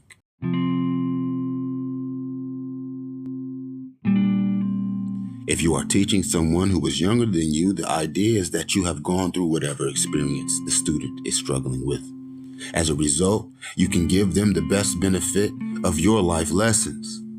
In simple terms, anything you have fixed in your own life can be used as medicine for someone else. Ifa says, "Otun, osi, le owo, fi mimo saka."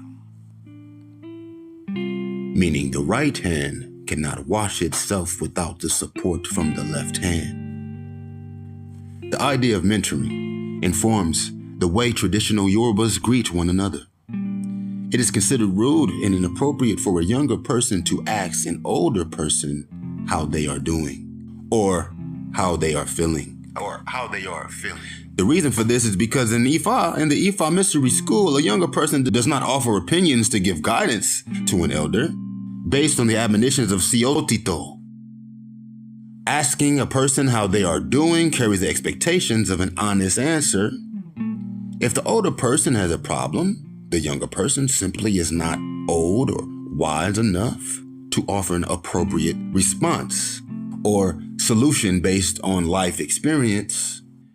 If you can't assist in fixing something, there is no point in discussing it. If you cannot assist in fixing something, then there is no point in discussing it.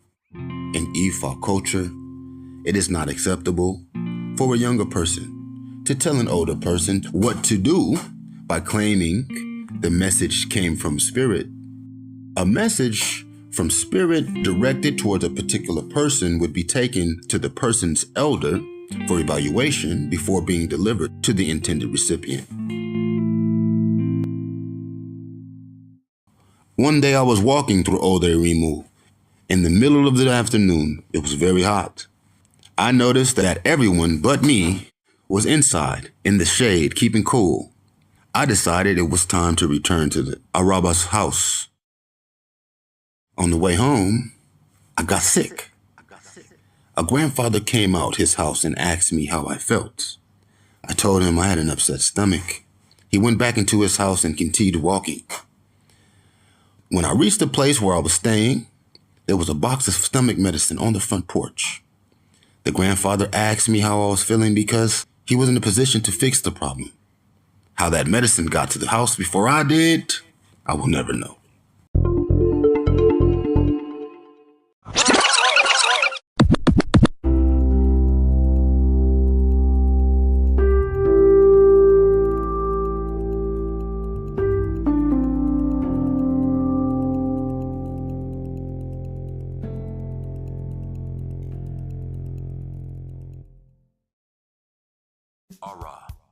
ORI.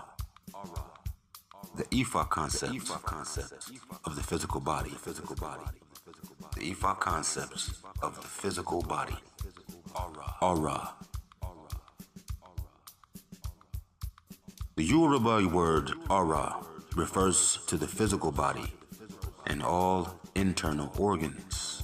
The Yoruba word ORI refers to the physical body and all internal organs. According to Ifa scripture, shaping the physical body is a joint effort between spiritual forces known as Obatala, Ajala Mopin, and Ogun. Obatala is usually translated to mean king of the white cloth. The symbol of white cloth represents the power of light to transform itself into matter. Light is a primal force in nature. Everything that exists is described by both Ifa and Western science as an expression of the unlimited potential of light to alter itself into the fundamental building blocks of the visible world. Most elements are created by second-generation stars that form complex atoms and send them hurling out into space. Science calls this phenomenon a supernova. Ifa refers to it as Orunmole, meaning the beard of the house of light. The beard of the house of light. Ifa refers to it as Orunmole, meaning the beard of the house of the light. Ifa cosmology, science of the structure of creation, is based on the belief in a teleological universe. Teleology is the metaphysical theory that evolution is guided by conscious design. Teleology. Ifa teaches that everything in existence has its own unique form of consciousness, of spirit, or spirit. In its primal form, consciousness is described as the spark, a shade of Obatala. This means light is the primal manifestation of consciousness in nature. To describe something as conscious suggests the ability to make decisions. To describe something as conscious suggests the ability to make decisions. The ability to make decisions. The current study of light particles forming the basis of quantum physics indicates light particles do not conform to cause and effect models of behavior. Physics describes the reaction of light particles in terms of a range of probabilities. Anything capable of generating a range of reactions to stimuli is capable of choice. And the ability to choose is the primary definition of consciousness. There is another curious quality about atoms. If subatomic particles separate from an atom, they will travel in large distances in different directions. If one of the particles hits an obstacle and changes direction, the other particle will have a simultaneous reaction. Science considers this phenomenon very strange. Science considers this phenomenon very strange. Physics explains it in terms of an invisible link between all things. The link occurs in an invisible fifth dimension outside the boundaries of time and space. The link occurs in an invisible fifth dimension outside the boundaries of time and space. Ifa calls this invisible dimension ORI. Ifa teaches that everything in creation is linked to the Iponri. The Iponri of an individual is linked to the Iponri of a specific Orisha, which is linked to the specific Iponri of a specific Olodumare, which is linked to a specific Odu, which is linked to the source, or Olodumare. These relationships are symbolized by the mat and the sacred Ifa knot seen on the hats worn by Ifa diviners. On the hats worn by Ifa diviners. In the personal realm, Ifa teaches that Ashe guides the transference of human potential from one generation to the next through the process of Atunwa, or reincarnation. Our Iponri continues to be reborn and grow while maintaining its original identity. The Iponri is carried by light, seated at the core of human consciousness and linked to the consciousness of spirit. Light, as primal matter, contains the blueprint for all creation. Human consciousness has the potential to access this blueprint and retrieve information necessary to sustain life. The consciousness of light is not different than the consciousness of the human spirit. Light consciousness simply expresses itself through a different medium. Ajala Mopin assists Abatala in the task of creating consciousness by molding each head while it is forming in the womb. This does not mean the shaping of the physical structure of the skull. It means that the role of Ajala Mopin is to shape the invisible vessel that holds the latent human potential. It is Ajala Mopin who gives us the tools to access our personal destiny. Ogun's role is to build the physical body, particularly the limbs. There is no translation for the word Ogun, usually translated to mean spirit of iron. It may seem odd to associate iron with physical development. Both Ifa cosmology and Western science agree that life on Earth began at the bottom of the ocean. When the hot rock from the core of the Earth broke through the ocean floor, it cooled and solidified. It was the rust from these deposits that provided nourishment for the first life forms that appeared on the planet. Western science calls this biological evolution.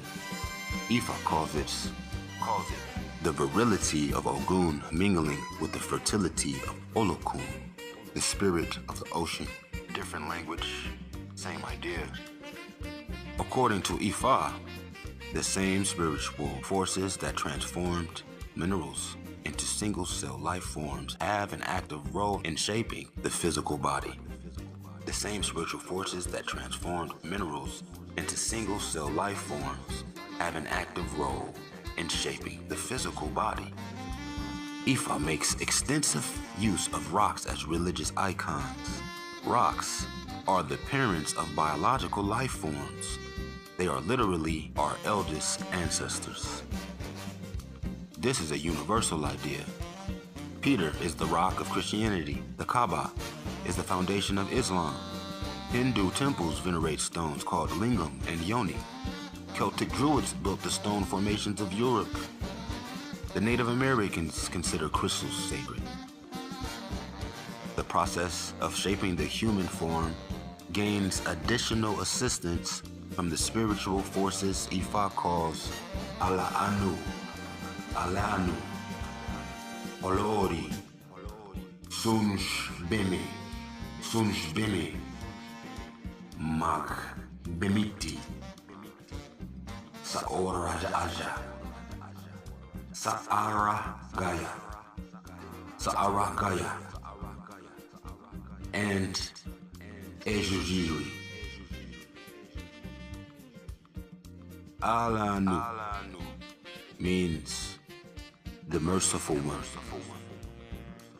Olo-Ori means the owner of kindness. Suj-Demi means be closer to me. Mag-Bemiti means the power of my heart. Maj-Bemiti. Sa'ara-Ka'a means Sa'ara-Ka'a, the storage place of uniqueness. Sa'ara-Gaya. And Ijujiri suggests it is the foundation of inner strength. Each of these spiritual forces is linked to the cauldron of Iponri and helps create the wide diversity of human traits that manifest in the human spirit through the structure of the human body. Obviously, keeping the body healthy is part of any journey towards self-discovery. Ifa is used as a diagnostic tool for monitoring health, and some diviners specialize in the healing arts. The issue of nutrition is important, but not always apparent. Olodumare is a farming community. Extended families share common garden plots they depend on for food, especially the staples of yam and corn. There is little, if any, processed food in the rural diet and limited access to sugar. The community eats natural, healthy food because it's the only option. In urban America, we have easy access to food that does not support health. Being conscious of diet is step one to the spiritual journey. Being conscious of diet is step one on the spiritual journey. At Ifa naming ceremonies that typically occur within the first weeks of a child's life, the newborn baby is introduced to yam, honey, salt, and palm oil. Each of these foods is blessed prior to being fed to the baby. In this simple ritual, the community is making a commitment to Ara Alafia, the physical health of the returning ancestor.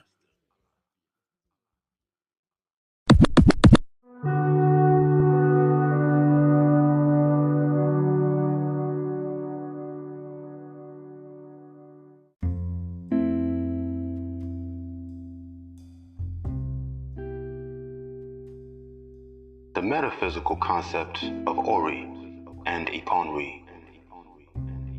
The metaphysical concept of ORI and Iponri. An in-depth metaphorical and mystical comparison in the study of the Yoruba tradition of Ifa. By Ediyinka Olaiya in Brazil. In Yoruba theology, perhaps nothing is more complex than ORI's metaphysical concept.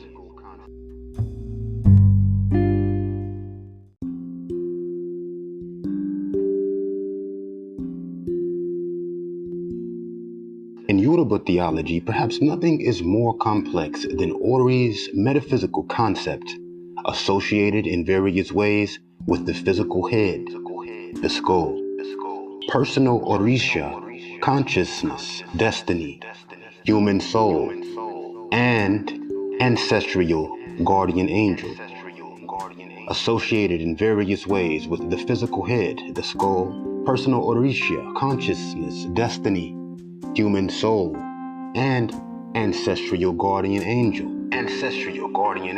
Guardian angel. It can be considered as the Yoruba theory of consciousness.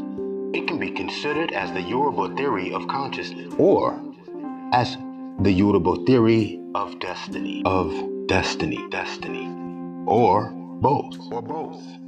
In my view, our Ori is our soul, which contains consciousness, knowledge, wisdom, thought, and emotion. Consciousness, knowledge, wisdom, thought, and emotion.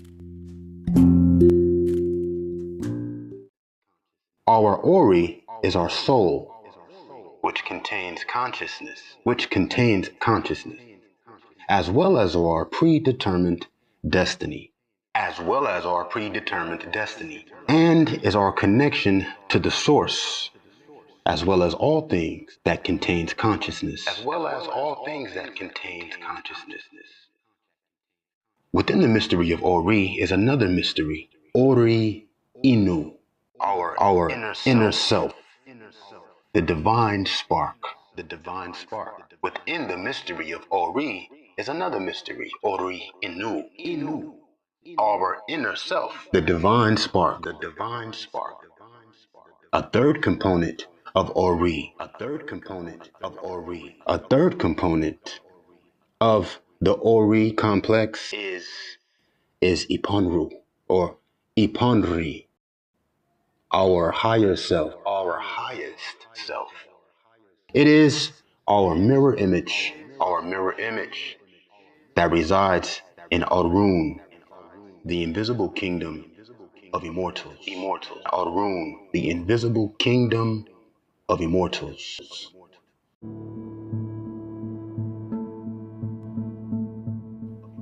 The Yorubas believe that creation exists in two complementary dimensions: the visible world, called Aye, the physical universe in which we live, and the invisible world, called Orun, inhabited by supernatural beings and the doubles of everything that manifests in Aye. And the doubles. In Odu, there are references to 7 planes in each dimension. These dimensions are not to be confused with heaven and earth. There is no strict division. They exist in the same space. Aye is a projection of the essential reality that takes place in Arun. Everything that exists also exists in Arun. It is necessary to understand that Aye and Orun constitute a unit, and as expressions of 2 levels of existence, they are indivisible and complementary. There is a complete identity between them. One is just an inverted image of the other.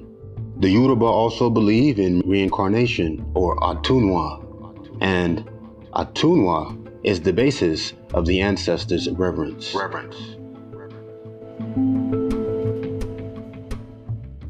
The world is seen as a continuous cycle of life and death, the universe being a fusion of the material and the spiritual. In a rhythmic cycle, there's a constant interaction between the visible and the invisible kingdoms. All forms of good and evil Begin in Orun. Begin in Orun. Begin in Orun. Our ancestors and orishas are basically good. Although if you are not aligned with them, it can cause bad things. It can cause bad things. Supernatural powers that are inherently evil are called Ajogun. Ajogun. Yoruba cosmology says that all things are conscious, including mountains, rivers, rocks, and trees. In order to understand the ORI complex, we need to start at the beginning. In order to understand the ORI complex, we need to start at the beginning, the Yoruba creation myth. There are variations in the myth, and in my opinion, there are actually two separate storylines. One is cosmogenic, the two intertwined in the most popular version. In this cause, the concept of ORI is a connector to understanding the metaphysics of the Yoruba observance. The concept of ORI is a connector to understanding the metaphysics of the Yoruba culture.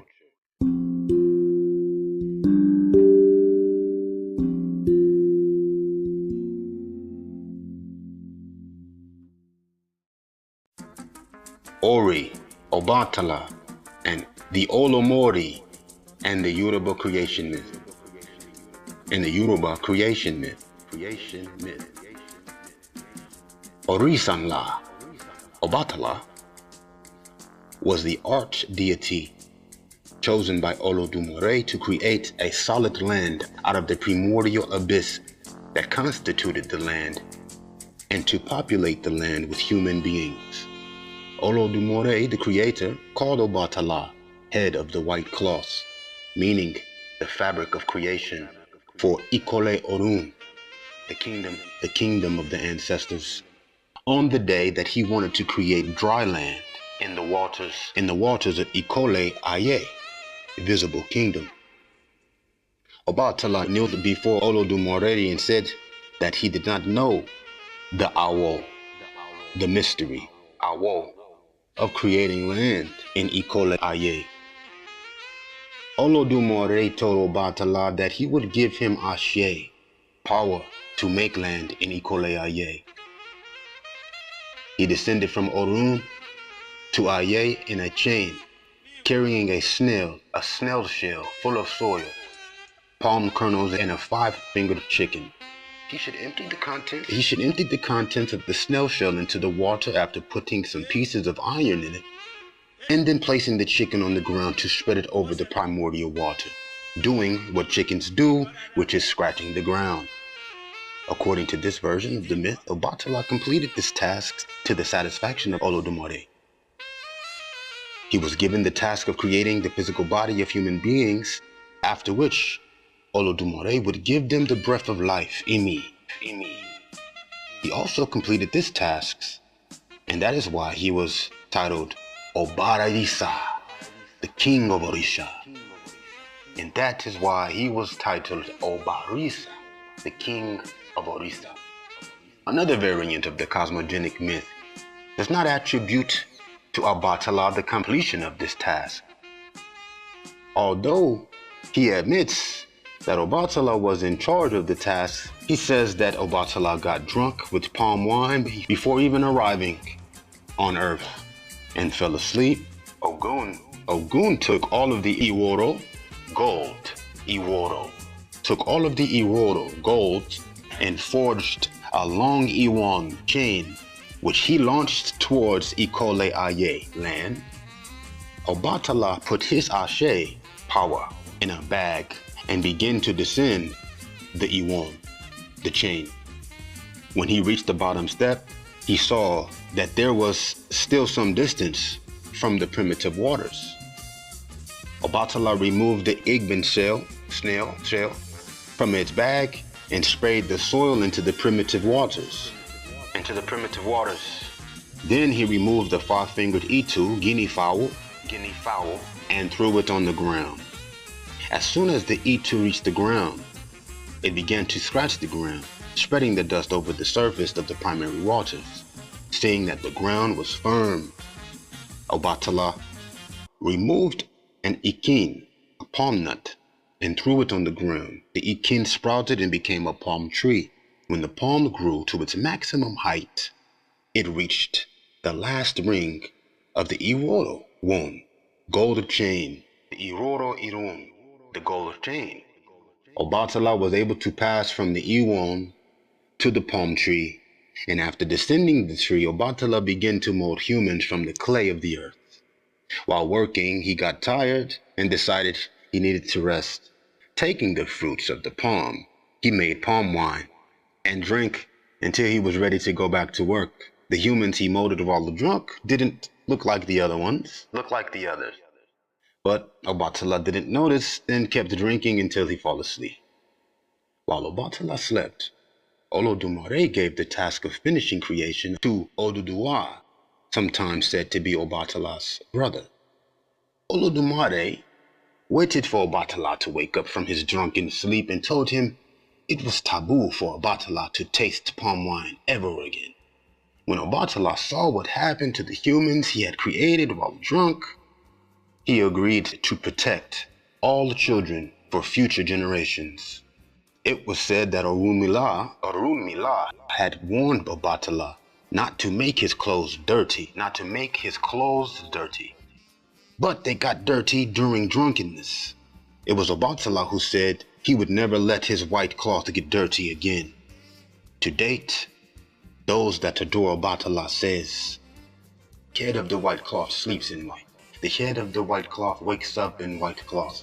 The head of the white cloth gets up from white. I greet the head of the white cloth. In the above interpretation, Oduduwa is the founder of the Yoruba people, nothing more, nothing less. Oduduwa is the founder of the Yoruba people. However, in the first interpretation, there is no Oduduwa. If we look at Odu, we find mention of Oduduwa feminine. If we analyze the name Oduduwa, it is obvious that we have the word Odu, which means uterus, which as is always used to express the mystery of the feminine principle. So, we have Dudu, which means black or dark, and Iwa, which means character. So, what we have is the mystery of the character of the dark womb. The mystery of the character of the dark womb. The dark uterus is the source of the feminine principle, so something like manifestation of the dark principle. It then appears that this female entity was at some point transformed into the male parent of the Yoruba. Could this have happened when the matrilineal system was changed to patrilineal? Whatever the case, land construction is a symbolic reference to the foundation of Yoruba kingdoms, which is why Oduduwa is credited with this achievement. Oduduwa's progeny were 16 in number and became kings.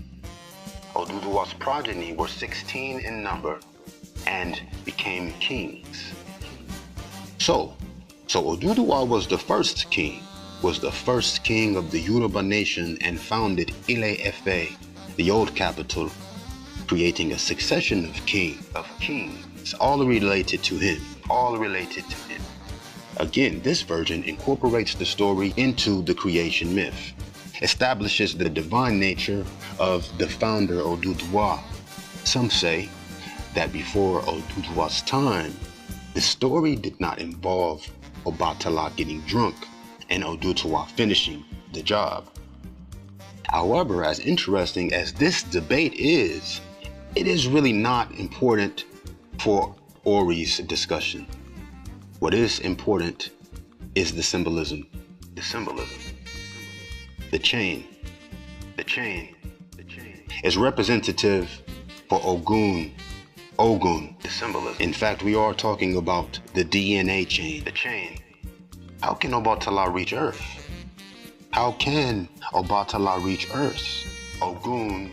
Ogun paves the way. Ogun pushes creation to evolve, to move forward.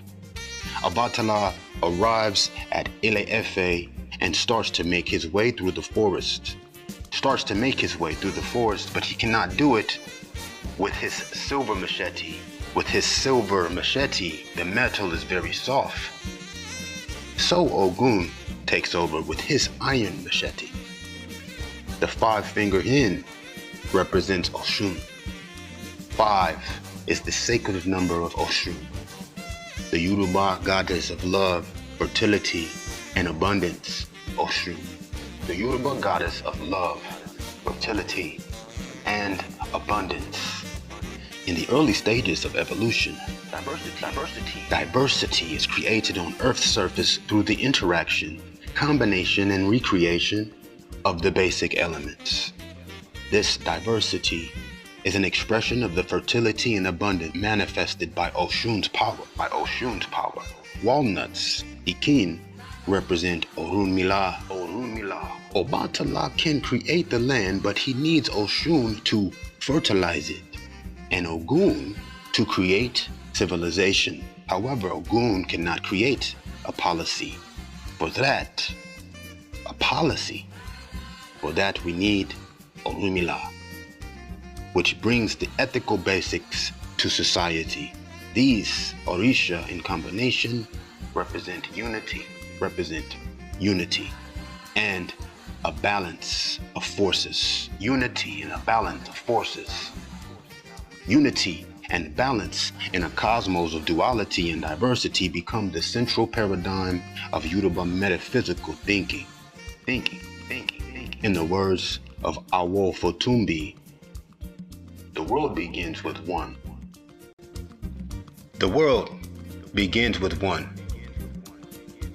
The one that is formed through perfect balance between the powers of expansion and contraction, light and dark, the balance between the masculine and feminine powers, and that one is a microcosm of all that is. The world begins with one. The world begins with one, and that one is a microcosm of all that is. In addition, the palm nuts grow into the palm tree, the sacred palm of Ifa that Obatala descends. Within the religion of Ifa, the palm tree is regarded as the sacred tree of life. The palm tree is regarded as the sacred tree of life. Most earth-centered religions designate a particular tree to symbolize the transformation of all things as they progress through cycles of birth, life, death, and rebirth. Here is an excerpt from Falokun Fatumbi on Obatala and the metaphysics of the creation myths. Obatala is the spirit of the chief of the white cloth in the West African religious tradition called Ifa. The word Obatala is the name given to describe a complex convergence of spiritual forces that are key elements in the Ifa concept of consciousness.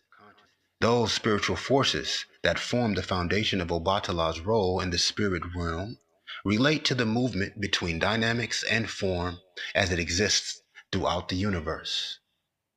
According to Ifa, dynamics and form represent the polarity between the forces of expansion and contraction. Together, these forces of expansion and contraction create light and darkness, which in turn sustains and defines all that is. Ifa teaches that it is this interaction between light and dark that generates the physical universe, and it is Obatala who brings this interaction into being. The power of Obatala is described by Ifa as one of the many spiritual forces in nature. Orisha. The word Orisha means select head. In a cultural context, Orisha is a reference to the various forces in nature that guide consciousness. The various forces in nature that guide consciousness. According to Ifa, everything in nature has some form of consciousness called ORI.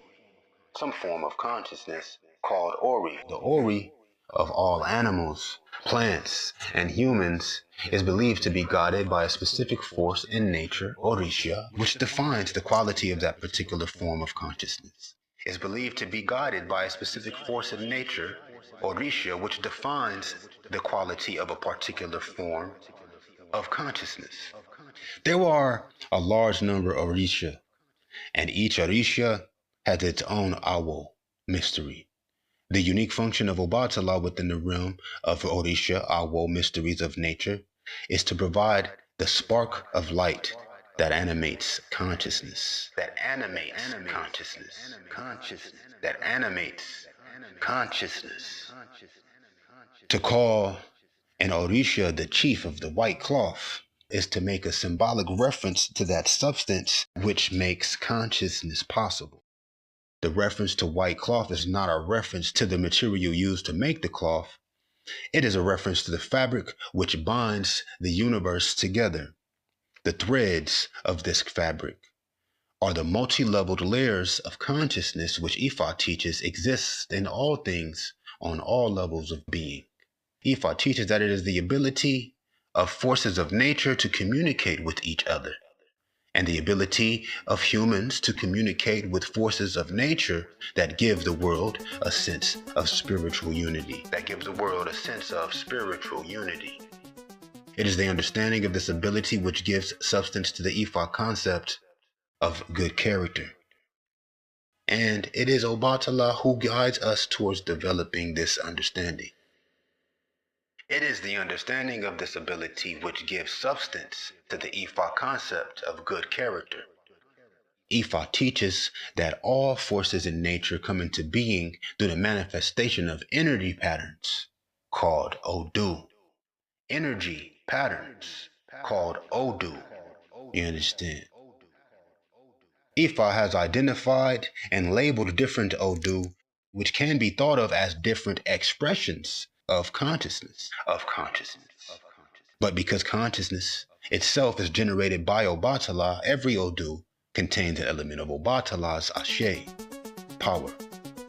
In metaphysical terms, this means that all creation is linked to Obatala as the source of being. Ifa teaches also that all forms of consciousness contain a spark of Ashe, spiritual power, from Obatala, and it is this spark that links everything that is to its shared beginning. Western science teaches that all of creation evolved from the light produced during the primal explosion at the beginning of time. Teaches that all of creation evolved from the light produced during the primal explosion at the beginning of time.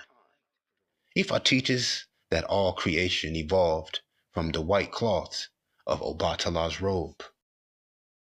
Keep in mind that Orisha and other entities featured in Yoruba myths, Itan and Odu, bear deep philosophical connotations that begin at the level of metaphysical, descending into the aesthetic, and then epistemologically through to ethical meanings, and eventually to positive or negative social effects. It is easy to get caught up in the personalities themselves.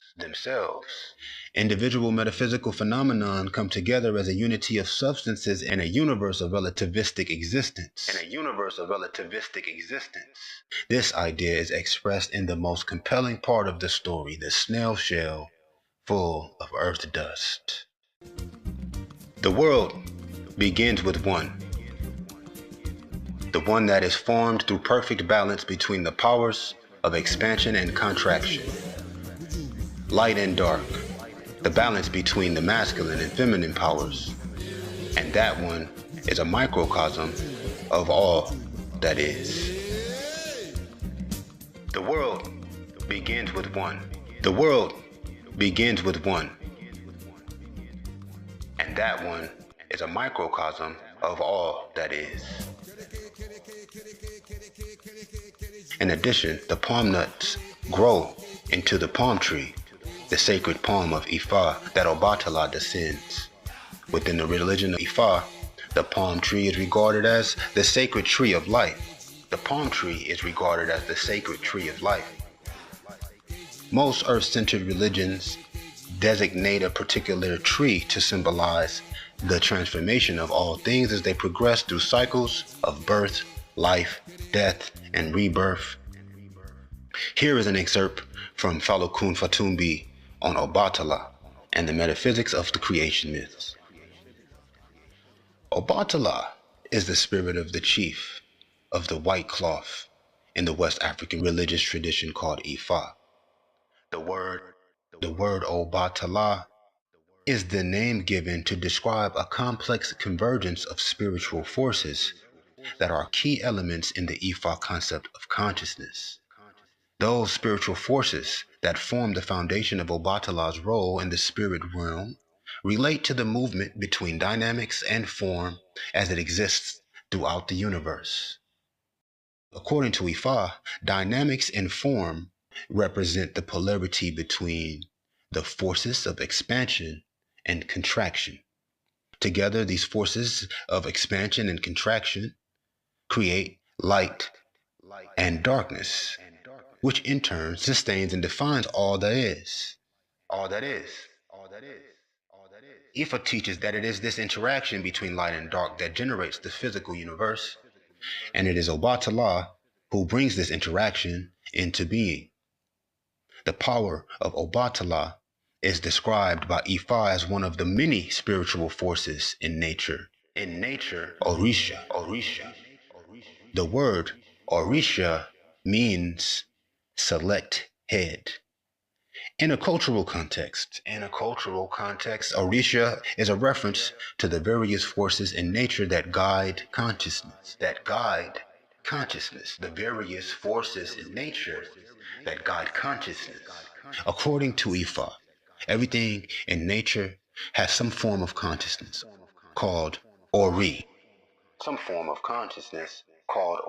ORI of all animals, plants, and humans is believed to be guided by a specific force in nature, Orisha, which defines the quality of that particular form of consciousness.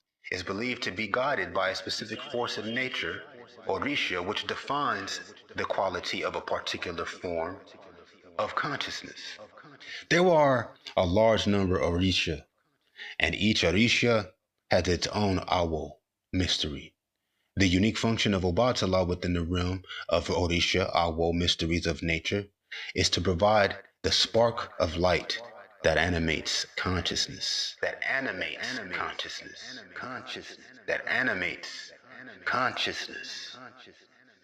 To call an Orisha the chief of the white cloth is to make a symbolic reference to that substance which makes consciousness possible. The reference to white cloth is not a reference to the material used to make the cloth. It is a reference to the fabric which binds the universe together. The threads of this fabric are the multi-leveled layers of consciousness which Ifa teaches exist in all things on all levels of being. Ifa teaches that it is the ability of forces of nature to communicate with each other, and the ability of humans to communicate with forces of nature that give the world a sense of spiritual unity. It is the understanding of this ability which gives substance to the Ifa concept of good character. And it is Obatala who guides us towards developing this understanding. It is the understanding of this ability which gives substance to the Ifa concept of good character. Ifa teaches that all forces in nature come into being through the manifestation of energy patterns called Odu. You understand? Ifa has identified and labeled different Odu, which can be thought of as different expressions of consciousness. But because consciousness itself is generated by Obatala, every Odu contains an element of Obatala's Ashe, power. In metaphysical terms, this means that all creation is linked to Obatala as the source of being. Ifa teaches also that all forms of consciousness contain a spark of Ashe, spiritual power, from Obatala, and it is this spark that links everything that is to its shared beginning.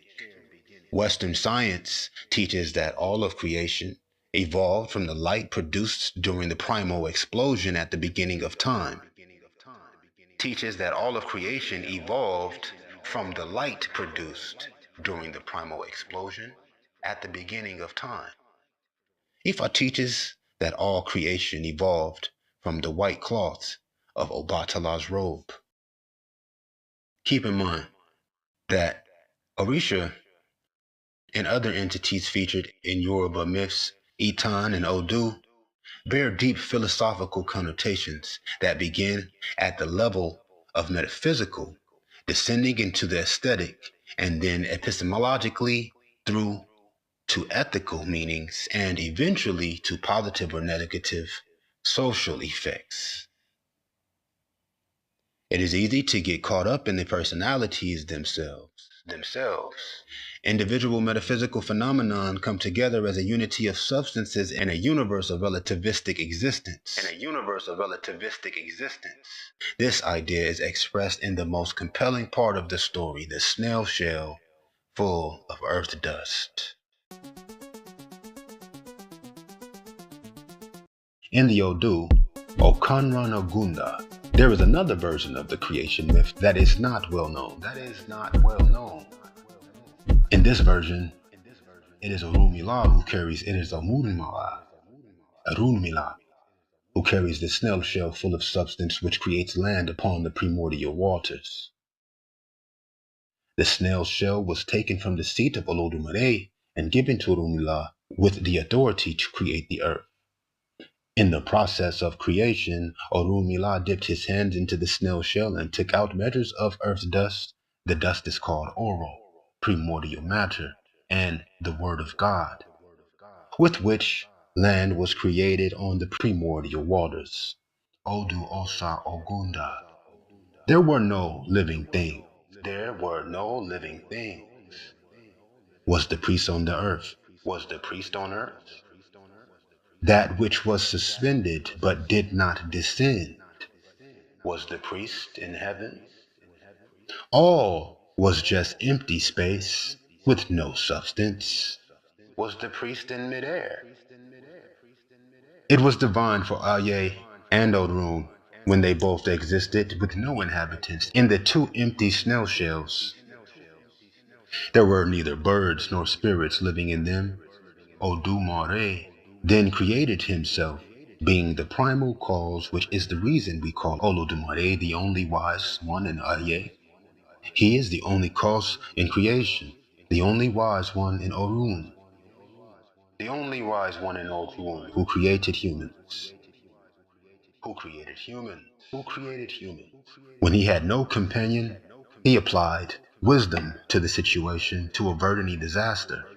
You, alone, the only one in Orun, is the name of Olodumare, the only wise one. We give you thanks, the only knowing mind. You created man. Listening to one side of an argument, you judge, and all are pleased. Ashe.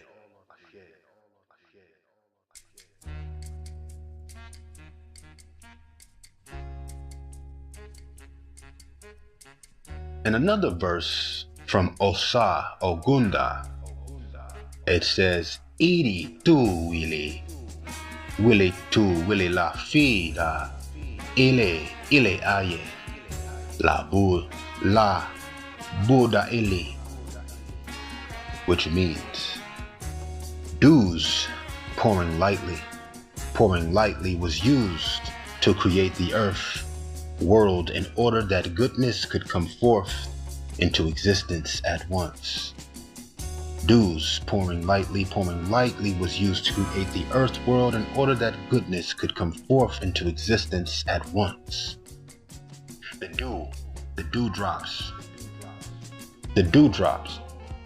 The dewdrops are particles of oro, primordial matter, contained in the snail shell. In the creation myth, Oro is the earth that Obatala was carrying when he descended down the chain.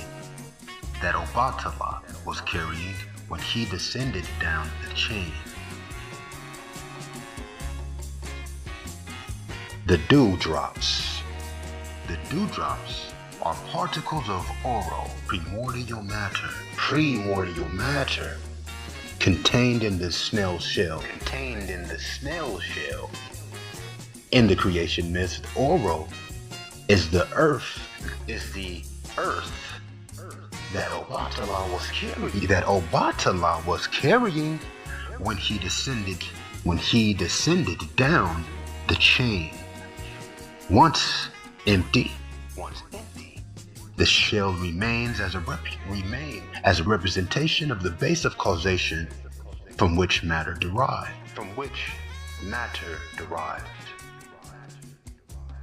The goodness speaks to Enion, human beings. The goodness speaks to Enion, human beings. Enion translates as the chosen one. Enion translates as the chosen ones.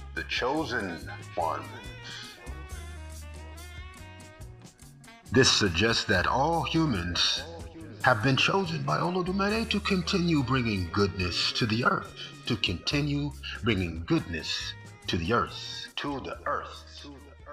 This suggests that all humans have been chosen. The oral then melted and was suspended in mid-air, referred to in the above Odu verse as priest of mid-air. Oro then dropped from Akanran, Owanrin.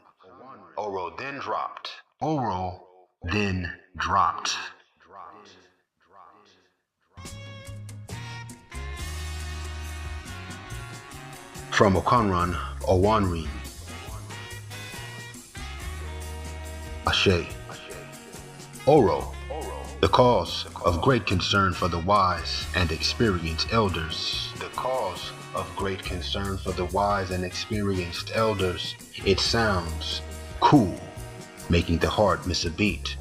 K, as a ponderous object hitting the ground.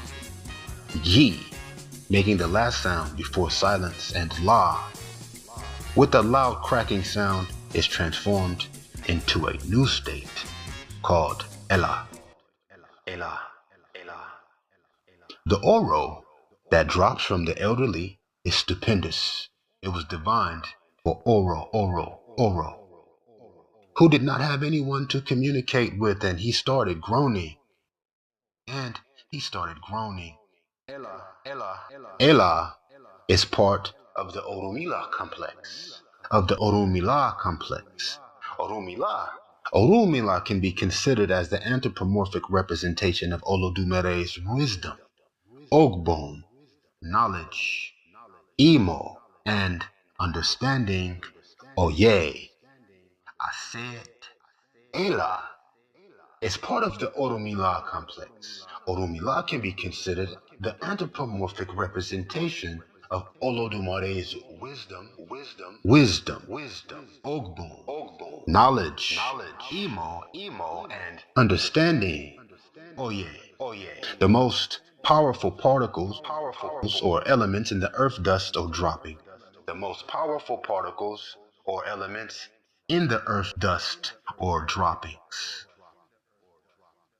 Orumila's connection to Ori is fundamental to the Ori complex.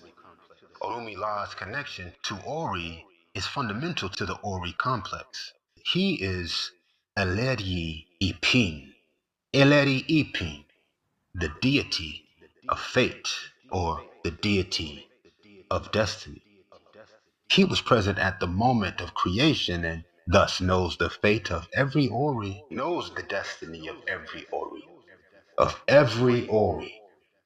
He acts as the mediator between a person and their Ori through his ability to speak the words of Ifa as they relate to the individual Ori and its destiny. Ifa is the oracle. Ella is that invisible energy that moves between the oracle and Orumila, Ifa, and between Ori and Olodumare. The umbilical cord. Ella is Oro after it hits the primordial abyss. Ela is Oro after it hitting the primordial abyss. This means that the substance of creation, when it passes from Orun to the visible realm, undergoes a change. It becomes physical or manifested. It becomes physical or manifested. Oro, as primordial matter, has an innate urge to communicate. Ela is Oro after it hits the primordial abyss. Oro, as a primordial matter, has an innate urge to communicate. Horo, Ogbon, Imo, Oye, descend. Wisdom, knowledge, understanding, descend. Olodumare me ho. Knowledge, wisdom, and understanding, Ogbo. Wisdom, Imo, knowledge, Oye, understanding, Ho. Descended to become Horo. Descended to become Horo. Ela made Oro digestible and useful for human needs. Ela is the manifestation of the primal urge to communicate. Ela is the manifestation of the primal urge to communicate. It is the link between human and God, human and human, and human and the universe. This extensionistic concept, prevalent in all religions, is Oro or Oro, which manifested is Ela. Its individual manifestation is Ori.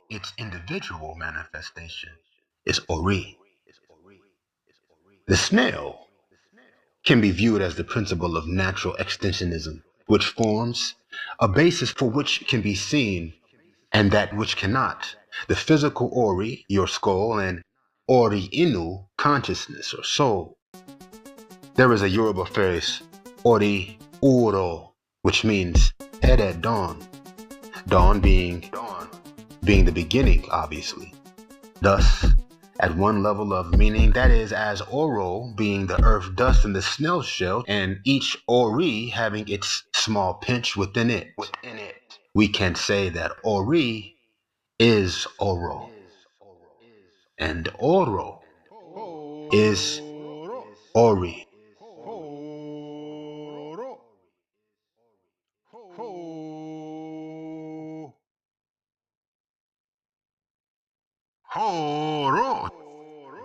The solid matter melted and was suspended in midair like jelly. Oro then dropped and La cracked into a new state called Ela or Ella. Orunmila functions in the Ifa divination complex as the embodiment of Ogbon, Imo, and Oye. Orunmila functions as the embodiment of Ogbon, wisdom, Imo, knowledge, and Oye, understanding. Ela is the recognized authoritative source of communication and explanation of the nature of Olodumare and all its creation. Abiodun. Oro is God energy as it exists at force or energy which brings everything into reality. Hence the word Oro means that which descends, while Ela is the power which makes it explicit. Thus, at one level of meaning, that is, as Oro being the earth dust in the snail shell, and each Ori having its small pinch within it, we can say that Ori is Oro and Oro is Ori. Ori is the one that makes everything happen. Ori is the one that makes everything happen. Life before life happens. He is the Orisha that can change humans. That makes everything happen before life happened. Ori is the one making everything happen that makes everything happen before life happens. Before life happens.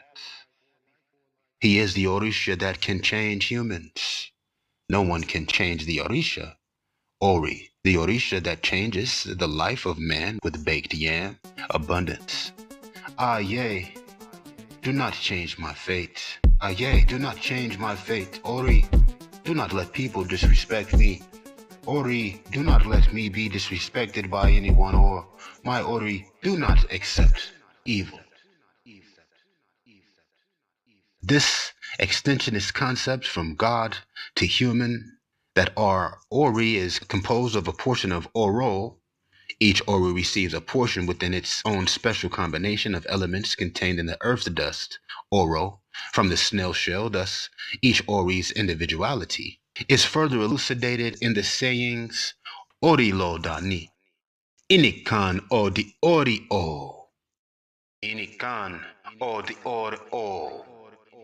It is the head that created us. Nobody created the head. And ori ini, le eda ini. One's head is one's creator. And also in the following oriki. Ori is my creator. It is not man. It is Olurun. Ori is my creator. It is not man. It is Olurun. Olodumare made Ho, which is comprised of the three most powerful and important elements contained in the earth dust, sprinkled from the snail shell. Ogbon, wisdom. Imo, knowledge. And Oye, understanding. Ro means descend, as in the chant Ela ro, ela ro, ela ro, ela ro, ela ro, ela ro, ela ro, ela ro, ela ro. It is said that Olodumare created Ogbon, Imo, and Oye as an intermediary force for creating more beings. Olodumare tried to find a place for them to live, but they came back to Olodumare, humming, and Olodumare swallowed them.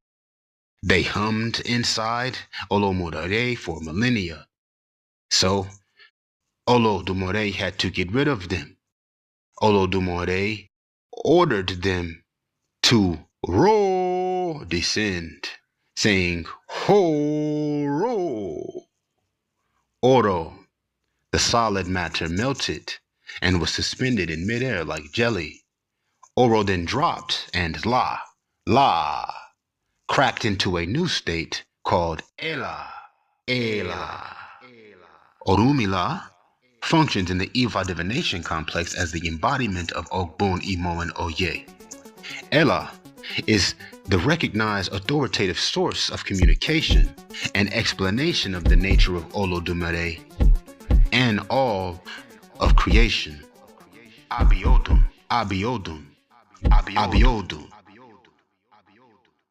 Oro is God energy. As it exists at source. Olurun, as it exists at source. Olurun. As Obafemi Jigede says, Ela is the descending force or energy which brings everything into reality.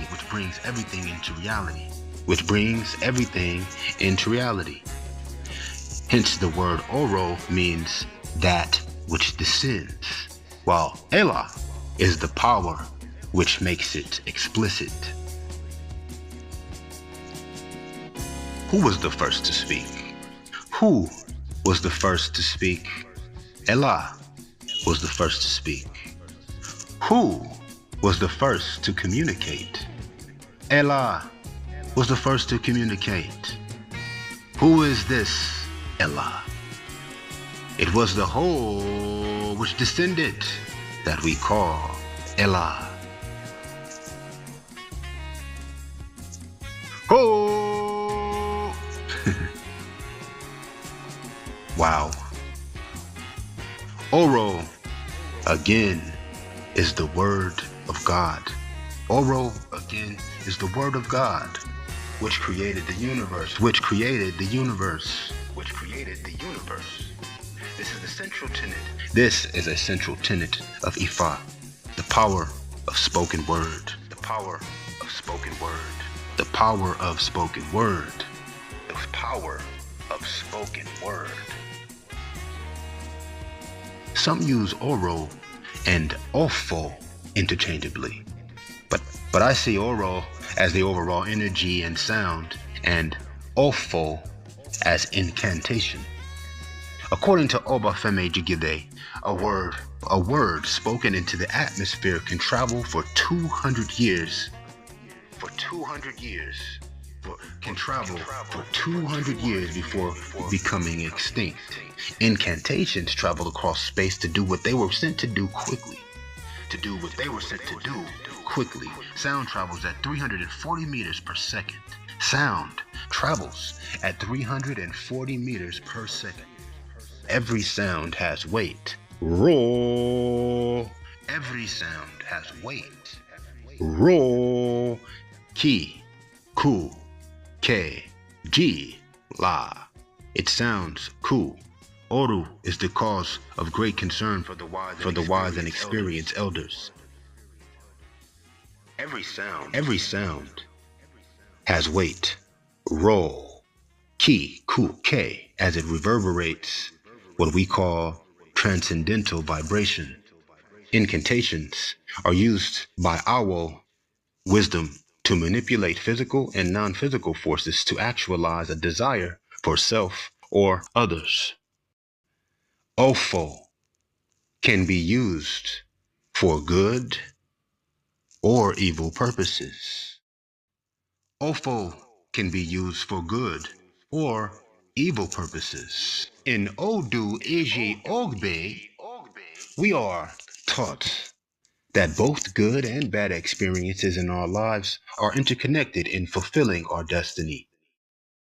The historical prophet Olodumare was an incarnation of the spirit of Allah, and the alignment of ORI with Allah is known as returning to the time when Olodumare walked the earth. This alignment occurs as a result of consistent attention to the Ifa discipline of chanting Oriki. Oro as the word of God, or in specific terms, the Big Bang. Owe is how we as humans imitate that word.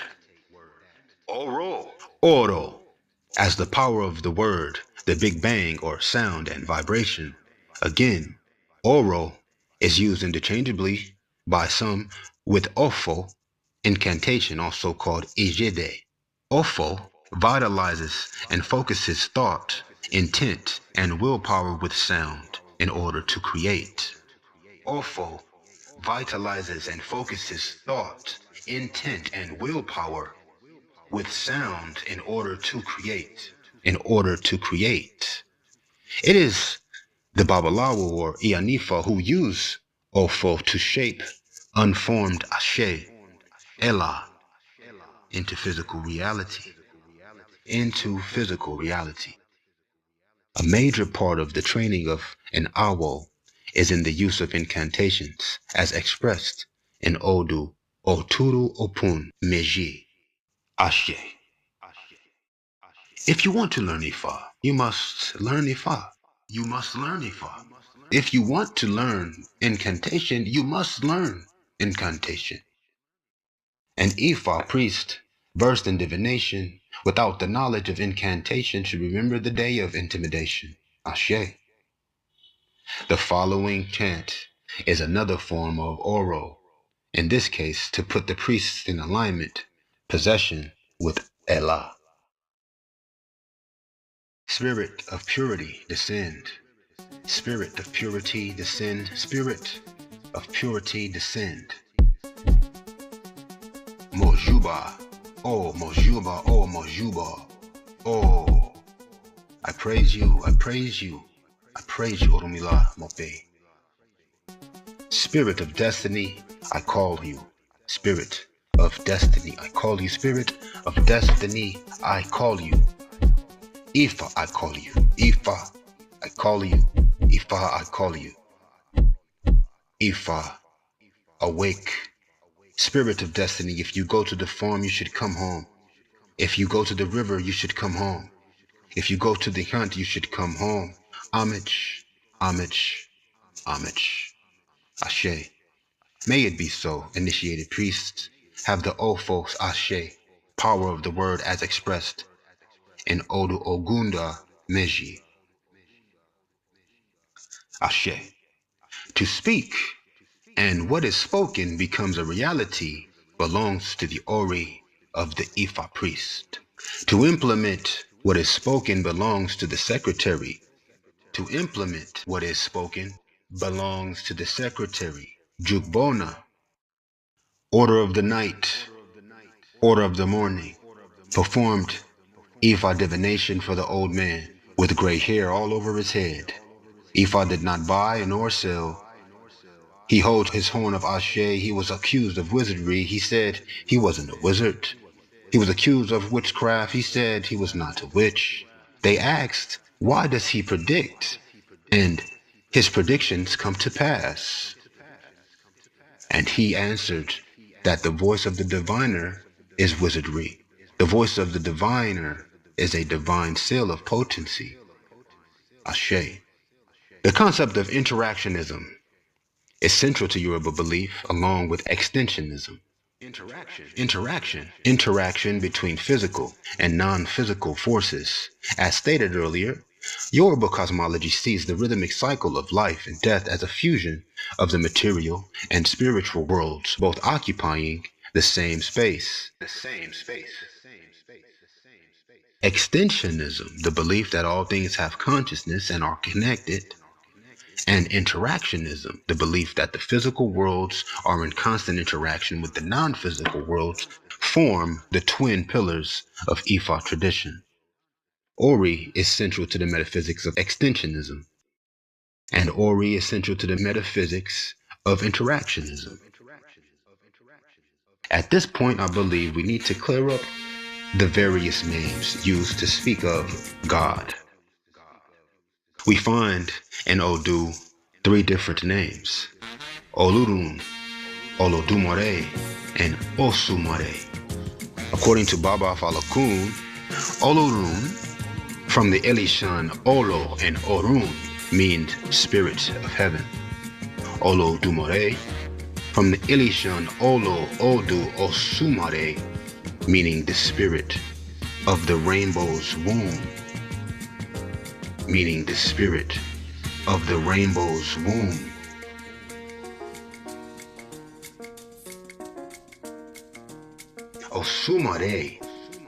Osumare, the rainbow, meaning the spirit of light in the world. Other interpretations are possible but point to the same ideas. Olorun, the original inspiration for creation. Olodumare, the portal through which creation becomes manifest. Olodumare. Osumare, creation, itself. Osumare, creation itself. In Ifa, these three spirits are called sky deities and are considered manifestations of a single, unknowable Awo mystery.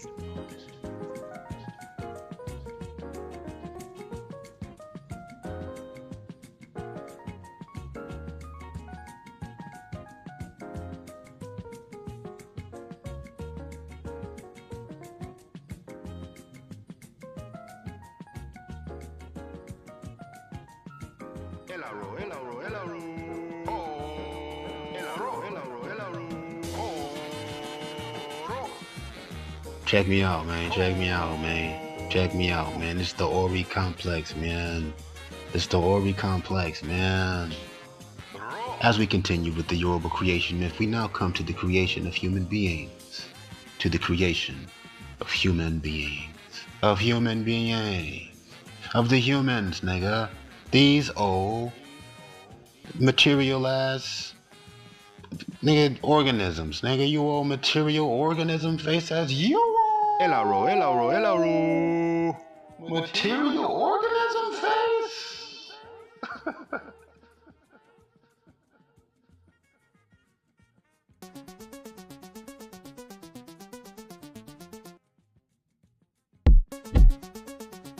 No, I'm just fucking with you. The ORI complex. As we continue with the Yoruba creation myth, we now come to the motherfucking creation of human beings. Obatala, who is equally referred to as Orisonla, is said to have been charged with the responsibility of sculpting the human being, Huo, or Inyan, and designing only the body, hence the appellation Adani, or Adani, Botiri, he who creates as he chooses. After finishing his work, Olodumare then breathes Ime, life force, into the body. The Inyan then proceeds to Ajala Mopin from the Elysian Aja, Allah Mo Opin, meaning the dog of light brings me mystic vision. Also known as Orunmole, Tu Onimo Ipin, the divinity who mounds Ipin. Ipin is that portion of Oro, the god matter, apportioned to each Ori by Ajala Mopin. Ipin is destiny. Ipin is destiny. In Ojala's shop, the Inian person selects for himself his Ipin portion. In Ojala's shop, the Inian person selects for himself his Ipin portion, commonly referred to as Ori Inu, or inner head. His portion, commonly referred to as Ori Inu, inner head. Presumably, the choice of heads, Ori, is based upon what one wants to accomplish in his coming lifetime. This Ori Inu, or Ipin, is the individual's chosen destiny. There is some variance in this part of the myth. Some say you get your Ori from Ajala, but then go to Olodumare and tell Olodumare what you want to accomplish in this lifetime, and the deal is sealed. Some say that the humans obtain their Ipin portion / destiny in one of three ways. By kneeling down and choosing it. Akun leyan, that which one kneels to choose. By kneeling to receive. Akun legba, that which one kneels to receive. Or by having his destiny apportioned to him. Ayanmo, that which is apportioned to one. Others, myself included, believe Akun Leyan, Akun Legba, and Ayanmo are component parts of Ori Apergi. Akun Leyan, Kun Legba, Ayanmo are component parts of Ori Apergi, which is also considered to be your conscience, okay? Which is also considered to be conscience, okay? Not consciousness, but conscience, okay? Others believe Akun Leyan and Akun Legba and Ayanmo as component parts of Ori Aperi, conscience. One half of Ori. Regardless, all acknowledge the Yoruba belief in predestination, and also establish the belief in Ipin portion as a person's destiny, which he chooses during his pre-existent state. It is this destiny that is seen as metaphysically constituted in Ori Inu, inner head. And it is this that man comes into the world to fulfill.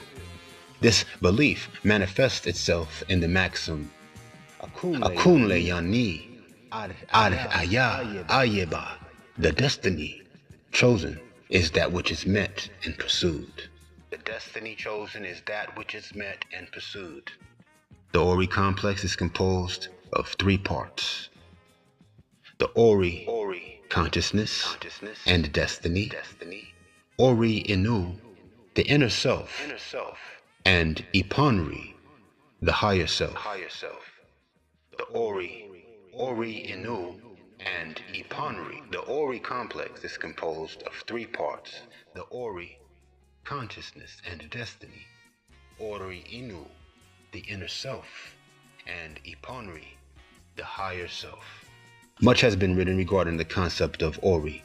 I break it down using the theory of extensionism, which simply states that humans are connected to God in some manner, and that there is communication, that we are in fact extensions of God. This idea is common to most metaphysical religious systems. In Yoruba thought, we have the concept of Oro. At the level of the individual, the concept is expressed in the Ori complex or soul complex, an extensionist construct that explains the interaction between tangible and intangible existences.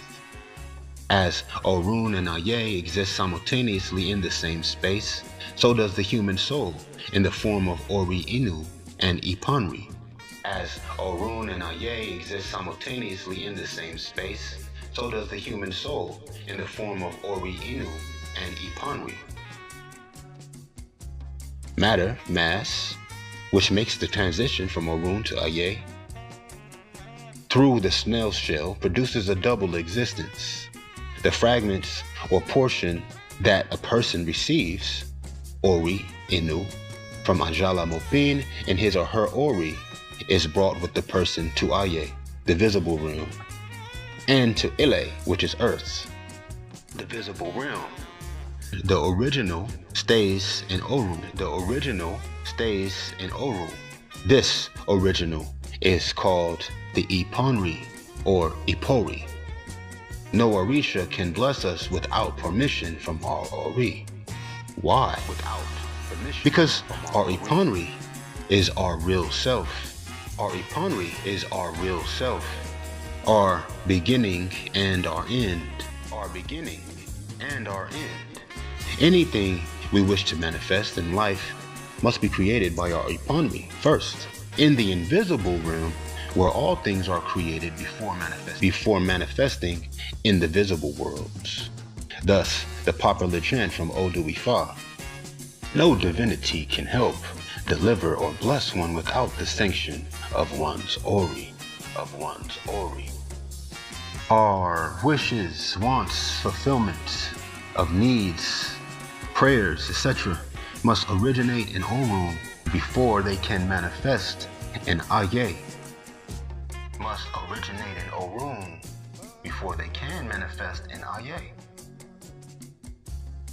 Our Ori, the third component of the Ori complex, serves as our individual Ela, that which connects our dual selves, that exists simultaneously in the invisible and visible worlds. Ori is that intangible substance that is the extension, the communication across the divide. Ori is that intangible substance that is the extension, the communication across the divide. That is why we portray Ori as our personal Orisha, because Ori queries our prayers and communicates our wishes to our Iponri. In this way, our Ori is like an Orisha pot. It is our connection to Ashe. It is our connection to Ashe. This is why Ori is the first Orisha to be praised. It is the one that guides, accompanies, and helps the person since before birth, during all life, and even afterwards, assisting in the fulfillment of his or her destiny. Thus, the praise name Ori Apisin, one who is worthy of worship by all. Thus the praise name ORI Apisin, one who is worthy of worship by all. It is said that a person's ORI, besides being the source of Irie, is the only Orisha that can and will accompany one to the very end. Ashe. It is ORI alone who can accompany his devotee to any place without turning back. If I have money, it is my ORI I will praise. It is my ORI to whom I shall give praise. My ORI, it is you. All good things I have on earth, it is ORI I will praise. My ORI, it is you. No Orisha shall offer protection without sanction from ORI. ORI, I salute you, whose protection precedes that of other Orisha. ORI that is destined to live, ORI that is destined to live, whosoever offering ORI chooses to accept, let them rejoice profusely. ORI, the actor, the stalwart divinity, one who gives one the wealth, one who guides one to wealth, guides one to riches. ORI, the beloved governor of all divinities.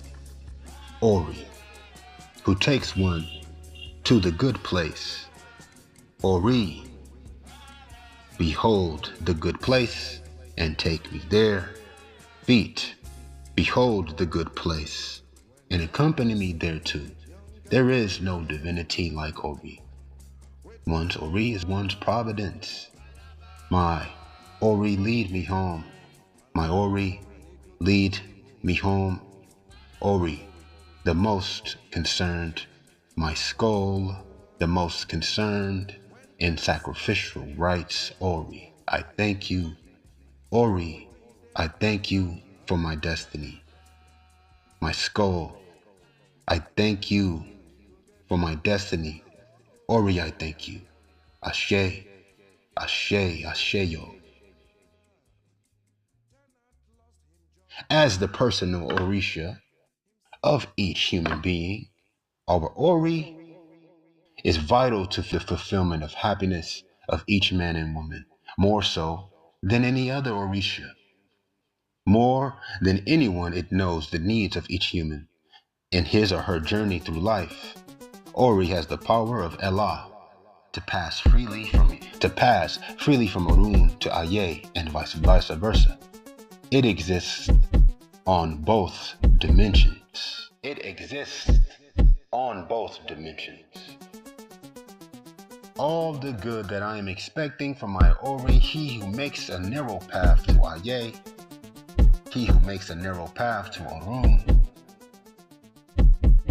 What at first glance seems like a very complicated theology, when we gain an understanding of the metaphysics within the mythology, reveals a simple metaphysical principle, the principle of causation, the ability to create in Orun and have it manifest in Aye, like Oro becoming Elah. Awo is the development of this ability, either through our ORI, through Orisha, ancestors, etc. Others have expressed the concept of ORI. One explanation worth quoting is from Baba Sahinde Ademuleya. The soul to the Yoruba is the inner person, the real essence of being, the personality. This they call ORI. The word ORI, in contrast to its English meaning as physical head, or its biological description as the seat of the major sensory organs, to the Yoruba connotes the total nature of its bearer. A critical study of the term in Yoruba reveals the intrinsic meaning and value of the object it is identified with, that is, the physical head, and carries with it the essential nature of the object associated with it, that is, the man.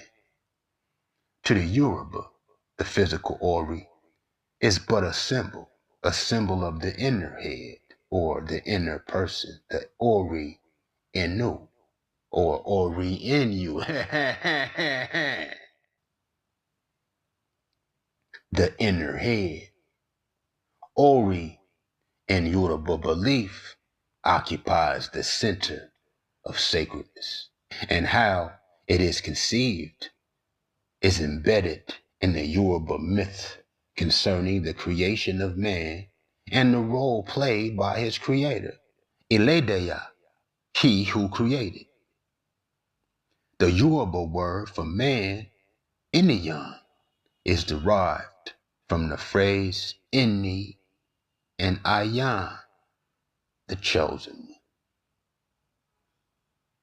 We as humans, we are the God's elect, designated to renew the world. We are the chosen ones. Human beings are called Eniyan, the chosen ones, because they are the ones ordained to convey goodness to the wilderness below, Olodumare. In other words, divinity abides in humanity and vice versa. In other words, divinity abides in humanity and vice versa. Humanity abides in divinity. Let us now consider the Ori Inu, the African ideal of the soul. The African ideal of the soul, Ori Inu. Let us now consider the Ori Inu. The African idea of the soul has been conceived and described in different ways. The African idea, Ori Inu, of the soul has been conceived and described in different ways. In Yoruba, the idea of the transcendental self,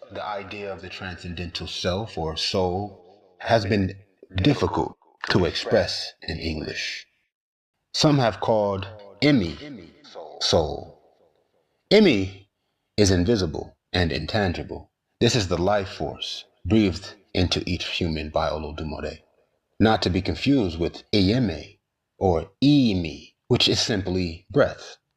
Imi, which gives life to the body. Imi is what gives life to the body. When it ceases, life ceases. A Yoruba would say about a corpse, Imi retibio, which his Imi is gone. Another word sometimes mistaken for soul is Okan, which literally means the heart. For the Yoruba, the heart is more than an organ that pumps blood. It is from where our emotions emanate and the locus of psychic energy. But it is not soul. For me, the soul is Orinu, that portion of the God stuff from the snail that comprises the inner person, the real essence of being. If Ori is the mystery of consciousness, then Ori Inu is a mystery within a mystery. Ori Inu is the elusive inner core of knowing.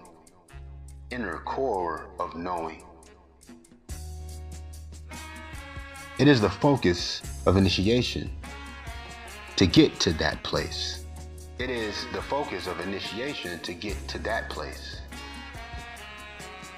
Regarding life force, Emi, that which Olodumare bestows on each individual and an integral component of each Ori Inu, it is known as Ashe, pronounced Ashe. It is known as Ashe. Eme is the life force, but it is made up of Ashe. Ashe is a concept almost as complex as Ori. Ashe is a component of the life force breathed into each human being by Olodumare. It is spiritual power. It is the power to create. Pemberton describes it in this way.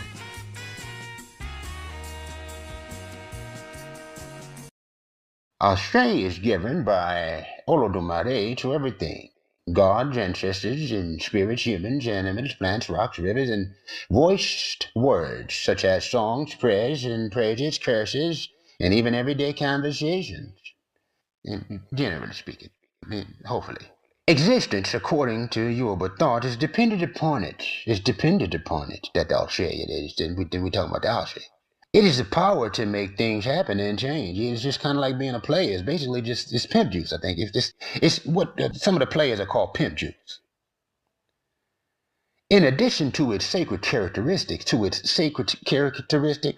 Ashe also has important social ramifications, you understand, reflected in its translation as power, authority, command, yes, a person or being, or any or just a regular individual, citizen, civilian, a nigga who theoretically learns how to use the essential life force of things is called an ala ashe, a person, a nigga, who through training, experience, and initiation learns how to use the ashe, or rather essential life force of things, is called an ala ashe.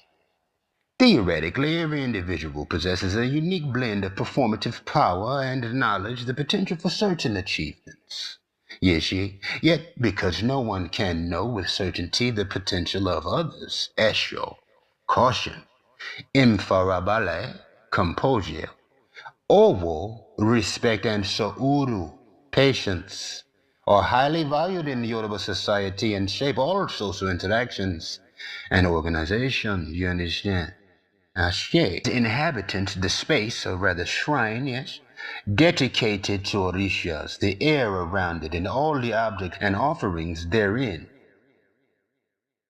As stated by Pemberton, Ashe pertains to the identification, activation, and use of the distinct energy received by each thing in its original portion. The efficacious, which is effective, use of Ashe depends on the Ashe and knowledge, the Awo, of the one who attempts to harness it. The power of the word is an important part of harnessing Ashe.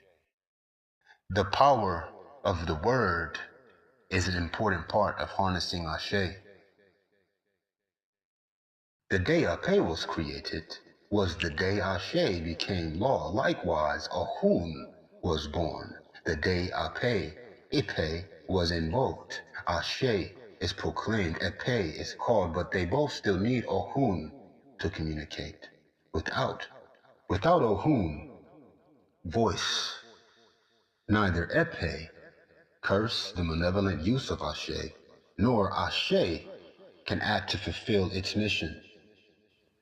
This is why Ashe is often linked to Aje Biini, potent and effective traditional medicinal preparations which respond like the ignited fire. Ina, Je, to answer, Da, to create, and Pe, Jedape, to call. Iluti, is the power of the Orisha to respond to our call. Pe. Ibora Tolute Lanibo. We worship only deities that can respond when consulted. One of the main goals of Ifa Orisha devotees is to build up personal Ashe. The goal of every Babalorisa, Ialorisa, Santeria Santerero, Ianifa and Babalawu, collectively called Awo, is not only to build up their personal quantity of Ashe, but to develop the ability to tap into the Ashe of other beings and objects in order to use it. However, it must be understood, according to Yoruba belief, women are born with the ability to access Ashe. That doesn't mean that they know how to use that ability. This power inherent in women, and the secret of the womb is called Ashe. Men, however, must develop this ability through initiation. In the words of Awo follow Kun Fatumbi, Awo need to develop the Ashe necessary to transform Ibi, misfortune, into idiot, good fortune. They must possess the ability to effect change in the visible world by manipulating forces in the invisible world. The word Ella literally means I am light, and Melijan I Allah. The ability to become one with the spirit of Allah is the ability to use ORI as a portal between the visible world and the invisible world. when an awo is in an altered state of when an awo is in an altered state of when an awo is in an altered state of consciousness, the thing that passes between dimensions is pure, unformed ashe, symbolically referred to as Allah or white light. Nigga. As this as this ashe comes from ele orun to ele aye through ofo ashe, oro, power of the word, inherent in the oriki spoken by the divine while in an altered state of consciousness. As this ashe comes from ile orun to ele aye through the ori of the diviner, it takes shape and is formed by the ofo ashe, oro, power of the word, inherent in the oriki spoken by the diviner while in an altered state of consciousness. Nyago. The innate urge to communicate, contained in Oro and manifested in Ela, is observable in ritual. The importance of Eshu cannot be overstressed, as it is Eshu who determines the efficacy of any ritual. From Iwue, prayer, to chanting Odu verses, Oriki Irie, to Ebo, to initiation ceremonies. Eshu is in a powerful position as one's good fortune or bad depends on what he reports to Olodumare. A hierarchical structure emerges in divine communication. Even if Eshu carries the message of an Orisha to Olodumare, Olodumare will check with one's Iponri, higher self, twin soul, and Orun, to see if it has the desired Ire, good fortune asked for by the person. If the person's Iponri says yes, then Eshu delivers the message to the original Orisha who made the request on behalf of the person. Eshu facilitates the movement from Orun to Aye, as he is the line in between them. Eshu and Allah are inseparable. Eshu and Ella are inseparable. The Yoruba metaphysic of extensionism is somewhat a complicated structure of divine communication, but a close relationship between all involved, Ori, Eshu, ancestors, Orisha, etc., ensures its efficacious nature. In addition to controlling the release of Ire, good fortune, our Iponri determines the Odu under which we are born, which in turn determines which Orisha energy a person will live under in the particular life in question. Orisha are born in Odu. When we tell Olodumare what kind of experiences we want to have in a lifetime, we are choosing experiences that will help us hone our souls. We want to work on our weaknesses so as to do our part in the elevation of our collective ancestors, Igun. Thus, Olodumare will place us under the influence of particular Odu/Orisha that will best provide us with those experiences in a way that ensures lessons learned.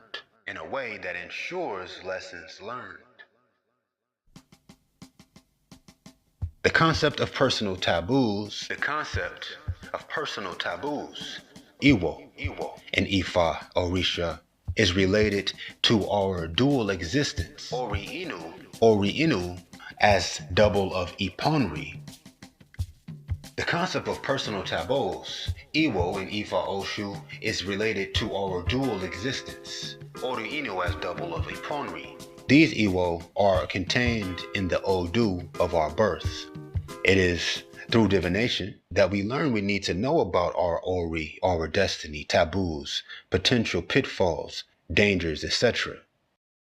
For further explanation of Ori Inu, Ashe, and Iponri, we return to Baba Falo Kun Fatumbi. In Yoruba philosophy, consciousness originated from Lele, i.e. eternity. Lele, i.e. eternity, the mystical source of creation. This idea is part of a body of thought on the structure of being and of the universe. This idea is a part of a body of thought on the structure of being and of the universe, and these thoughts are referred to as Awo, i.e. mystery. These ideas were formulated at the dawn of Yoruba civilization and were contained in the 256 verses known as an Odu. Knowledge of these ideas was kept away from the public domain and guarded jealously by the priest of Ifa, the Yoruba foundation. They were only passed on via oral tradition from one priest to a descendant priest. It is only recently that some of these ideas have started to be written down by Yoruba scholars. According to Awo, part of which is paraphrased above, everything in the universe was created from the ontological tension between the opposing forces of expansion and contraction, light and darkness. You understand me? The contracting forces are centripetal in nature and therefore absorb light, and the expanding forces are centrifugal. You understand? And so generate light. To the Yoruba, light comes from darkness and darkness from light. Both are seen as expressions of Ashe, a spiritual potential or spiritual potency sustaining all of creation. Sustaining all of creation in human beings, the seat of Ashe is located in the Ori Inu, i.e. inner head, which is the spiritual consciousness of the self and the home of the unconscious mind. The balance of opposing energies in Ashe generates a spherical pattern in consciousness.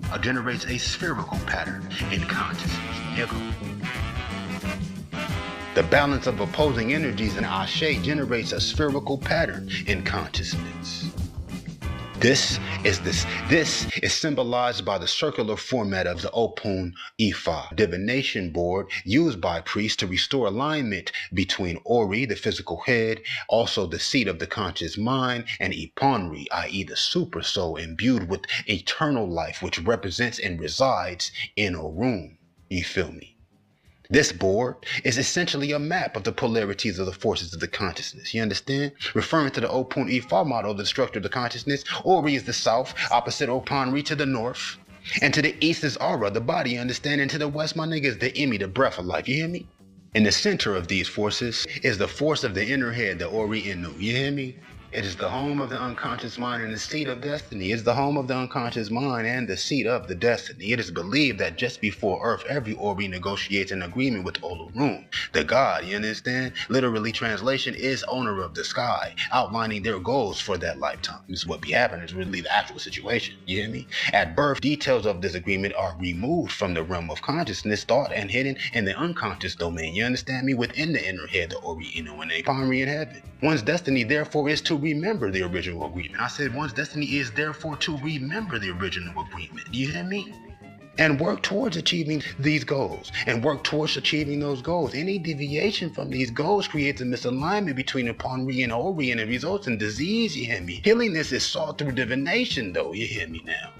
You know what I mean? It's all connected, and it's a process of remembering and realigning with your destiny. You know what I'm saying? A process of remembering and of the realignment with your destiny. This is a very lucid explanation and worthy of including in its entirety. What we want to accomplish through divination and in our daily lives is the balance of the four quadrants which intersect at Ori Inu, the center spot of the Opun Ifa. It is worthy to note at this time that the Ori Inu is also the interstice of all Orisha. It is worthy to note at this time that the Ori Inu is also the interstice of all Orisha. Obatala, the arch divinity, came down the chain with the snail shell. Ogun not only took over where Obatala left off, but also works alongside Ajala Mopin. Ogun carves the faces of the Oris after Ajala molds them, including the eyes, which are then activated by Eshu, who also activates the facial muscles, like when you be smiling, or if you frowning. You know, Eshu does that for us. In effect, giving us our emotions, in effect. You know, remember also that Eshu is the membrane between darkness and light. Ogun's relationship with Ori is found in still another Odu verse from Osa Meji, Ashe. A person with a bad head, Ori, isn't born with a head different from others. No one can distinguish from the footsteps of a madman on the road. No one can recognize the head destined to wear a crown in an assembly. The head destined to wear a crown in an assembly. Ifa was cast for Mobowu, who was the wife of Ogun. A husband and a wife should never treat each other badly. Not physically, nor spiritually, emotionally. The head that will reign tomorrow, nobody knows. The participation of Obatala and Ogun in creation is attested to by the fact that most of the Eshe Odu about creation are found in the Odus containing either Ogbe or Ogunda, or a combination of both. Ogbe is the Odu that incarnates Obatala, and Ogundu incarnates Ogun.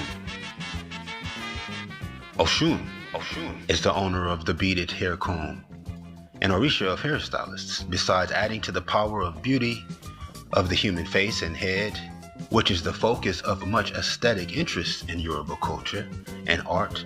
Hair plaiting carries an important religious significance in Yoruba tradition. The hair plaiter, hairdresser, is seen as one who honors and beautifies Ori, the pot for Ori Inu. Honors and beautifies Ori, the pot for Ori Inu. One's head is taken to be the visible representation of one's destiny and the essence of one's personality. It is believed that taking good care of one's hair is an indirect way of currying favor with one's Ori Inu. Thus, the Yoruba have created a wide range of hairstyles that not only reflect the primacy of the head, but also communicate taste, status, occupation, and power, both temporal and spiritual.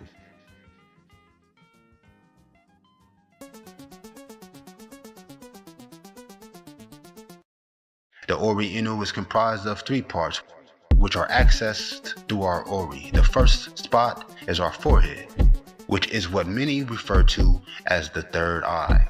The second is at the top of the head, which connects us to our Iponri and Ela. And the third is at the base of the skull, which connects the head and the heart. A condition necessary for attaining elevated levels of consciousness. A condition necessary for attaining elevated levels of consciousness. It is through the base of the skull that one connects with Orisha. Yoruba observance focuses on the worship of Orisha because of the belief that they act on behalf of Olodumare, who is too exalted to be approached directly. Yet Olodumare is indirectly involved in the day-to-day life of an individual through his or her Ori Inu. This is why it is of central importance to maintain balance and harmony between the 3 components, Ori, Ori Inu, Iponri, of the Ori complex.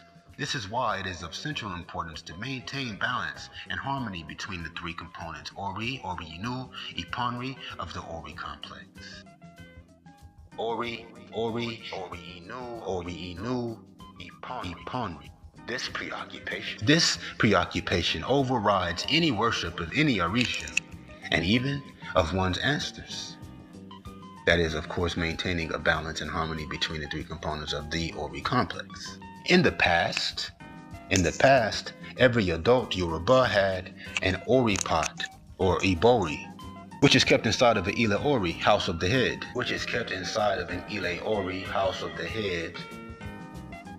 Many people consider the Yoruba concept of Ori as fatalistic. If one's Ori contains one's destiny, which is predetermined in Ajala Mopin's workshop, then how can it not be fatalistic?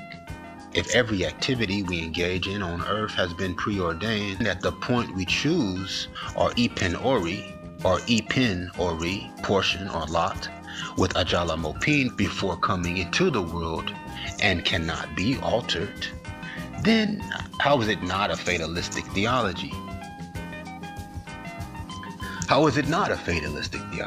The first thing to consider is that Ori is divided into 2 parts. Apari Inu represents character, and Ori Apiri represents destiny. Apari Inu represents character, and Ori Apiri represents destiny.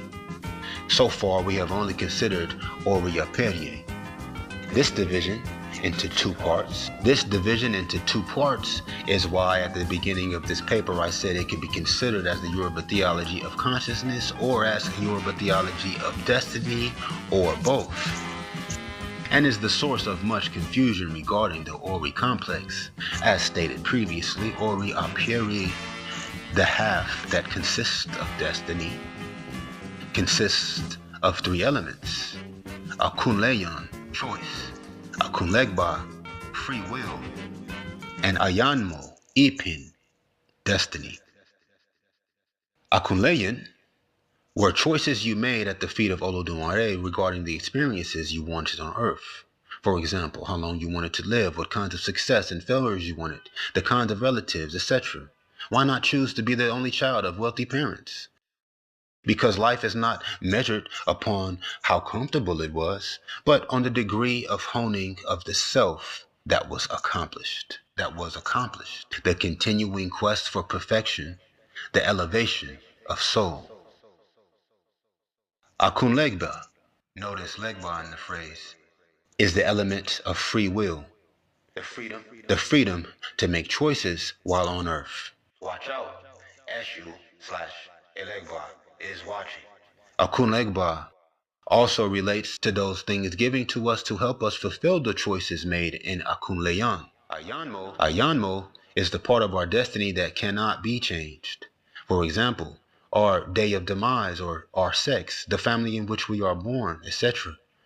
But even here, in Ajalamopin's domain, we make a choice as to which of the orbis we want. It is when coming into the world, when we pass through Omi Igbagbe, the waters of forgetfulness, the boundary between Orun and Aye, Eshu, that we forget our chosen destiny. These concepts show that although there is some determinism involved, there is plenty of room for one's influence, for one to influence one's fate. There is another element called esse. Esse literally means leg, but in this context it means strife, struggle, hard work. Esse introduces the principle of human agency. Human agency is a central part of the Yoruba theology. Besides not working hard, another path to failure is that in which a person, not knowing their destiny, will work against it, thus experiencing futility even if working hard. This is why we turn to Ifa through Orumila, Eleri Ipin, for guidance as to whether or not one is on the right path. However, one is free to make use of Eshe, hard work, and Ebo, sacrifice offerings, which require free will to change their fortunes. Since Ori is limited to one's material success, nowhere in Odu does it say that Ori predetermines moral character or personal ethics. Since Ori is limited to one's material success, nowhere in Odu does it say that Ori predetermines moral character or personal ethics. It does not affect all our actions. Although we come into the earth with either a good Ori, Oluri, Rere, owner of a good Ori, or a bad one, Olori, Boruku, owner of a bad Ori, an individual's destiny can be changed through the help of spiritual forces such as Orisha, Igun, etc. Ebo is a form of communication between the natural and supernatural realms and involves an establishment of reciprocal relationships with those forces.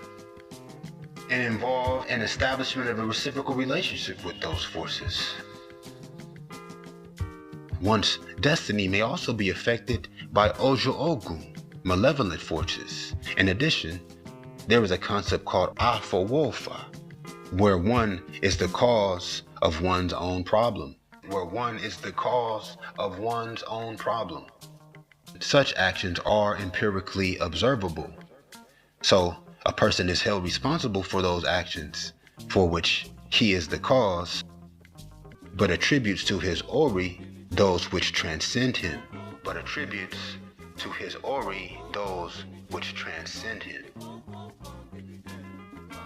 Orumila said, complaint, complaint, complaint. I said it all complaint. I said it is all complaint. Oludumare said if one's colleagues are rich, if we are not yet rich, Ifa said we should not complain to another person's ORI. We should not complain. We should complain to our own ORI. Oludumare says if one's colleagues are getting all the good things of life, if we have not got, we should complain only to our ORI. My ORI, deliver me. I complain of money to you, my ORI, deliver me. I complain of all the good things of life to you, ORI nicknamed Apiri, nicknamed Asakara Moleki. Whoever's offerings is accepted by their ORI should really rejoice. Oludumare's involvement in the ORI complex cannot be overstressed. Oludumare's involvement in the ORI complex cannot be overstressed. One of his praise names, Tori-ini Tiko Sunwonse, one who reforms bad heads. In Odu Ogbe Ogunda, Ifa says there were 7 duties one had to perform before he left Orun for Aye to Ele. 1. Divination. 2. Performing of Ebo. 3. Job distribution and giving of Iwo. Taboos. 4. Digging the pit of loss. 5. Removing the rag of poverty. And 6. Wishes. 7. Choice of ORI. According to the Ifa verse, these duties take place at 4 different locations. Perhaps relating to the 4 parts of the Opun Ifa. These duties together comprise Ipin, destiny. However, we forget our destiny on the way out of the birth canal. This makes it extremely difficult to complete our destiny. However, Oludumare, as Eleryi Ipin, witness to destiny, through Ifa, can help us make the necessary corrections in our lives to get back on path. In addition, as we are making our way from Orun to Ile, the Oju Ogun try to take things from within our ORI. The most important influence on one's destiny is one's character and personal ethics. Iwa Pele, or Iwa Riri, good or gentle character. That is why the Yoruba say the strongest medicine against curses and spells is Iwa Pele. It is through adhering to ethical standards of Oludumare that we can achieve spiritual growth. These ethics are embodied in 2 concepts, Iwa Pele, good or gentle character, and Ori Tutu, cool-headedness or wisdom. It is through the development of these 2 attributes, improvement at the personal, social level, that we can improve the spiritual level, which, according to the Yoruba, will elevate our collective ancestors, our entire lineage. Igun. Here we come to the end of the philosophical movement, from the metaphysical meaning, descending into the aesthetic, and then epistemologically through the ethical meaning, and eventually to positive or negative social effects, which affect the metaphysical in a unifying circle. The ethics of Iwa Pele.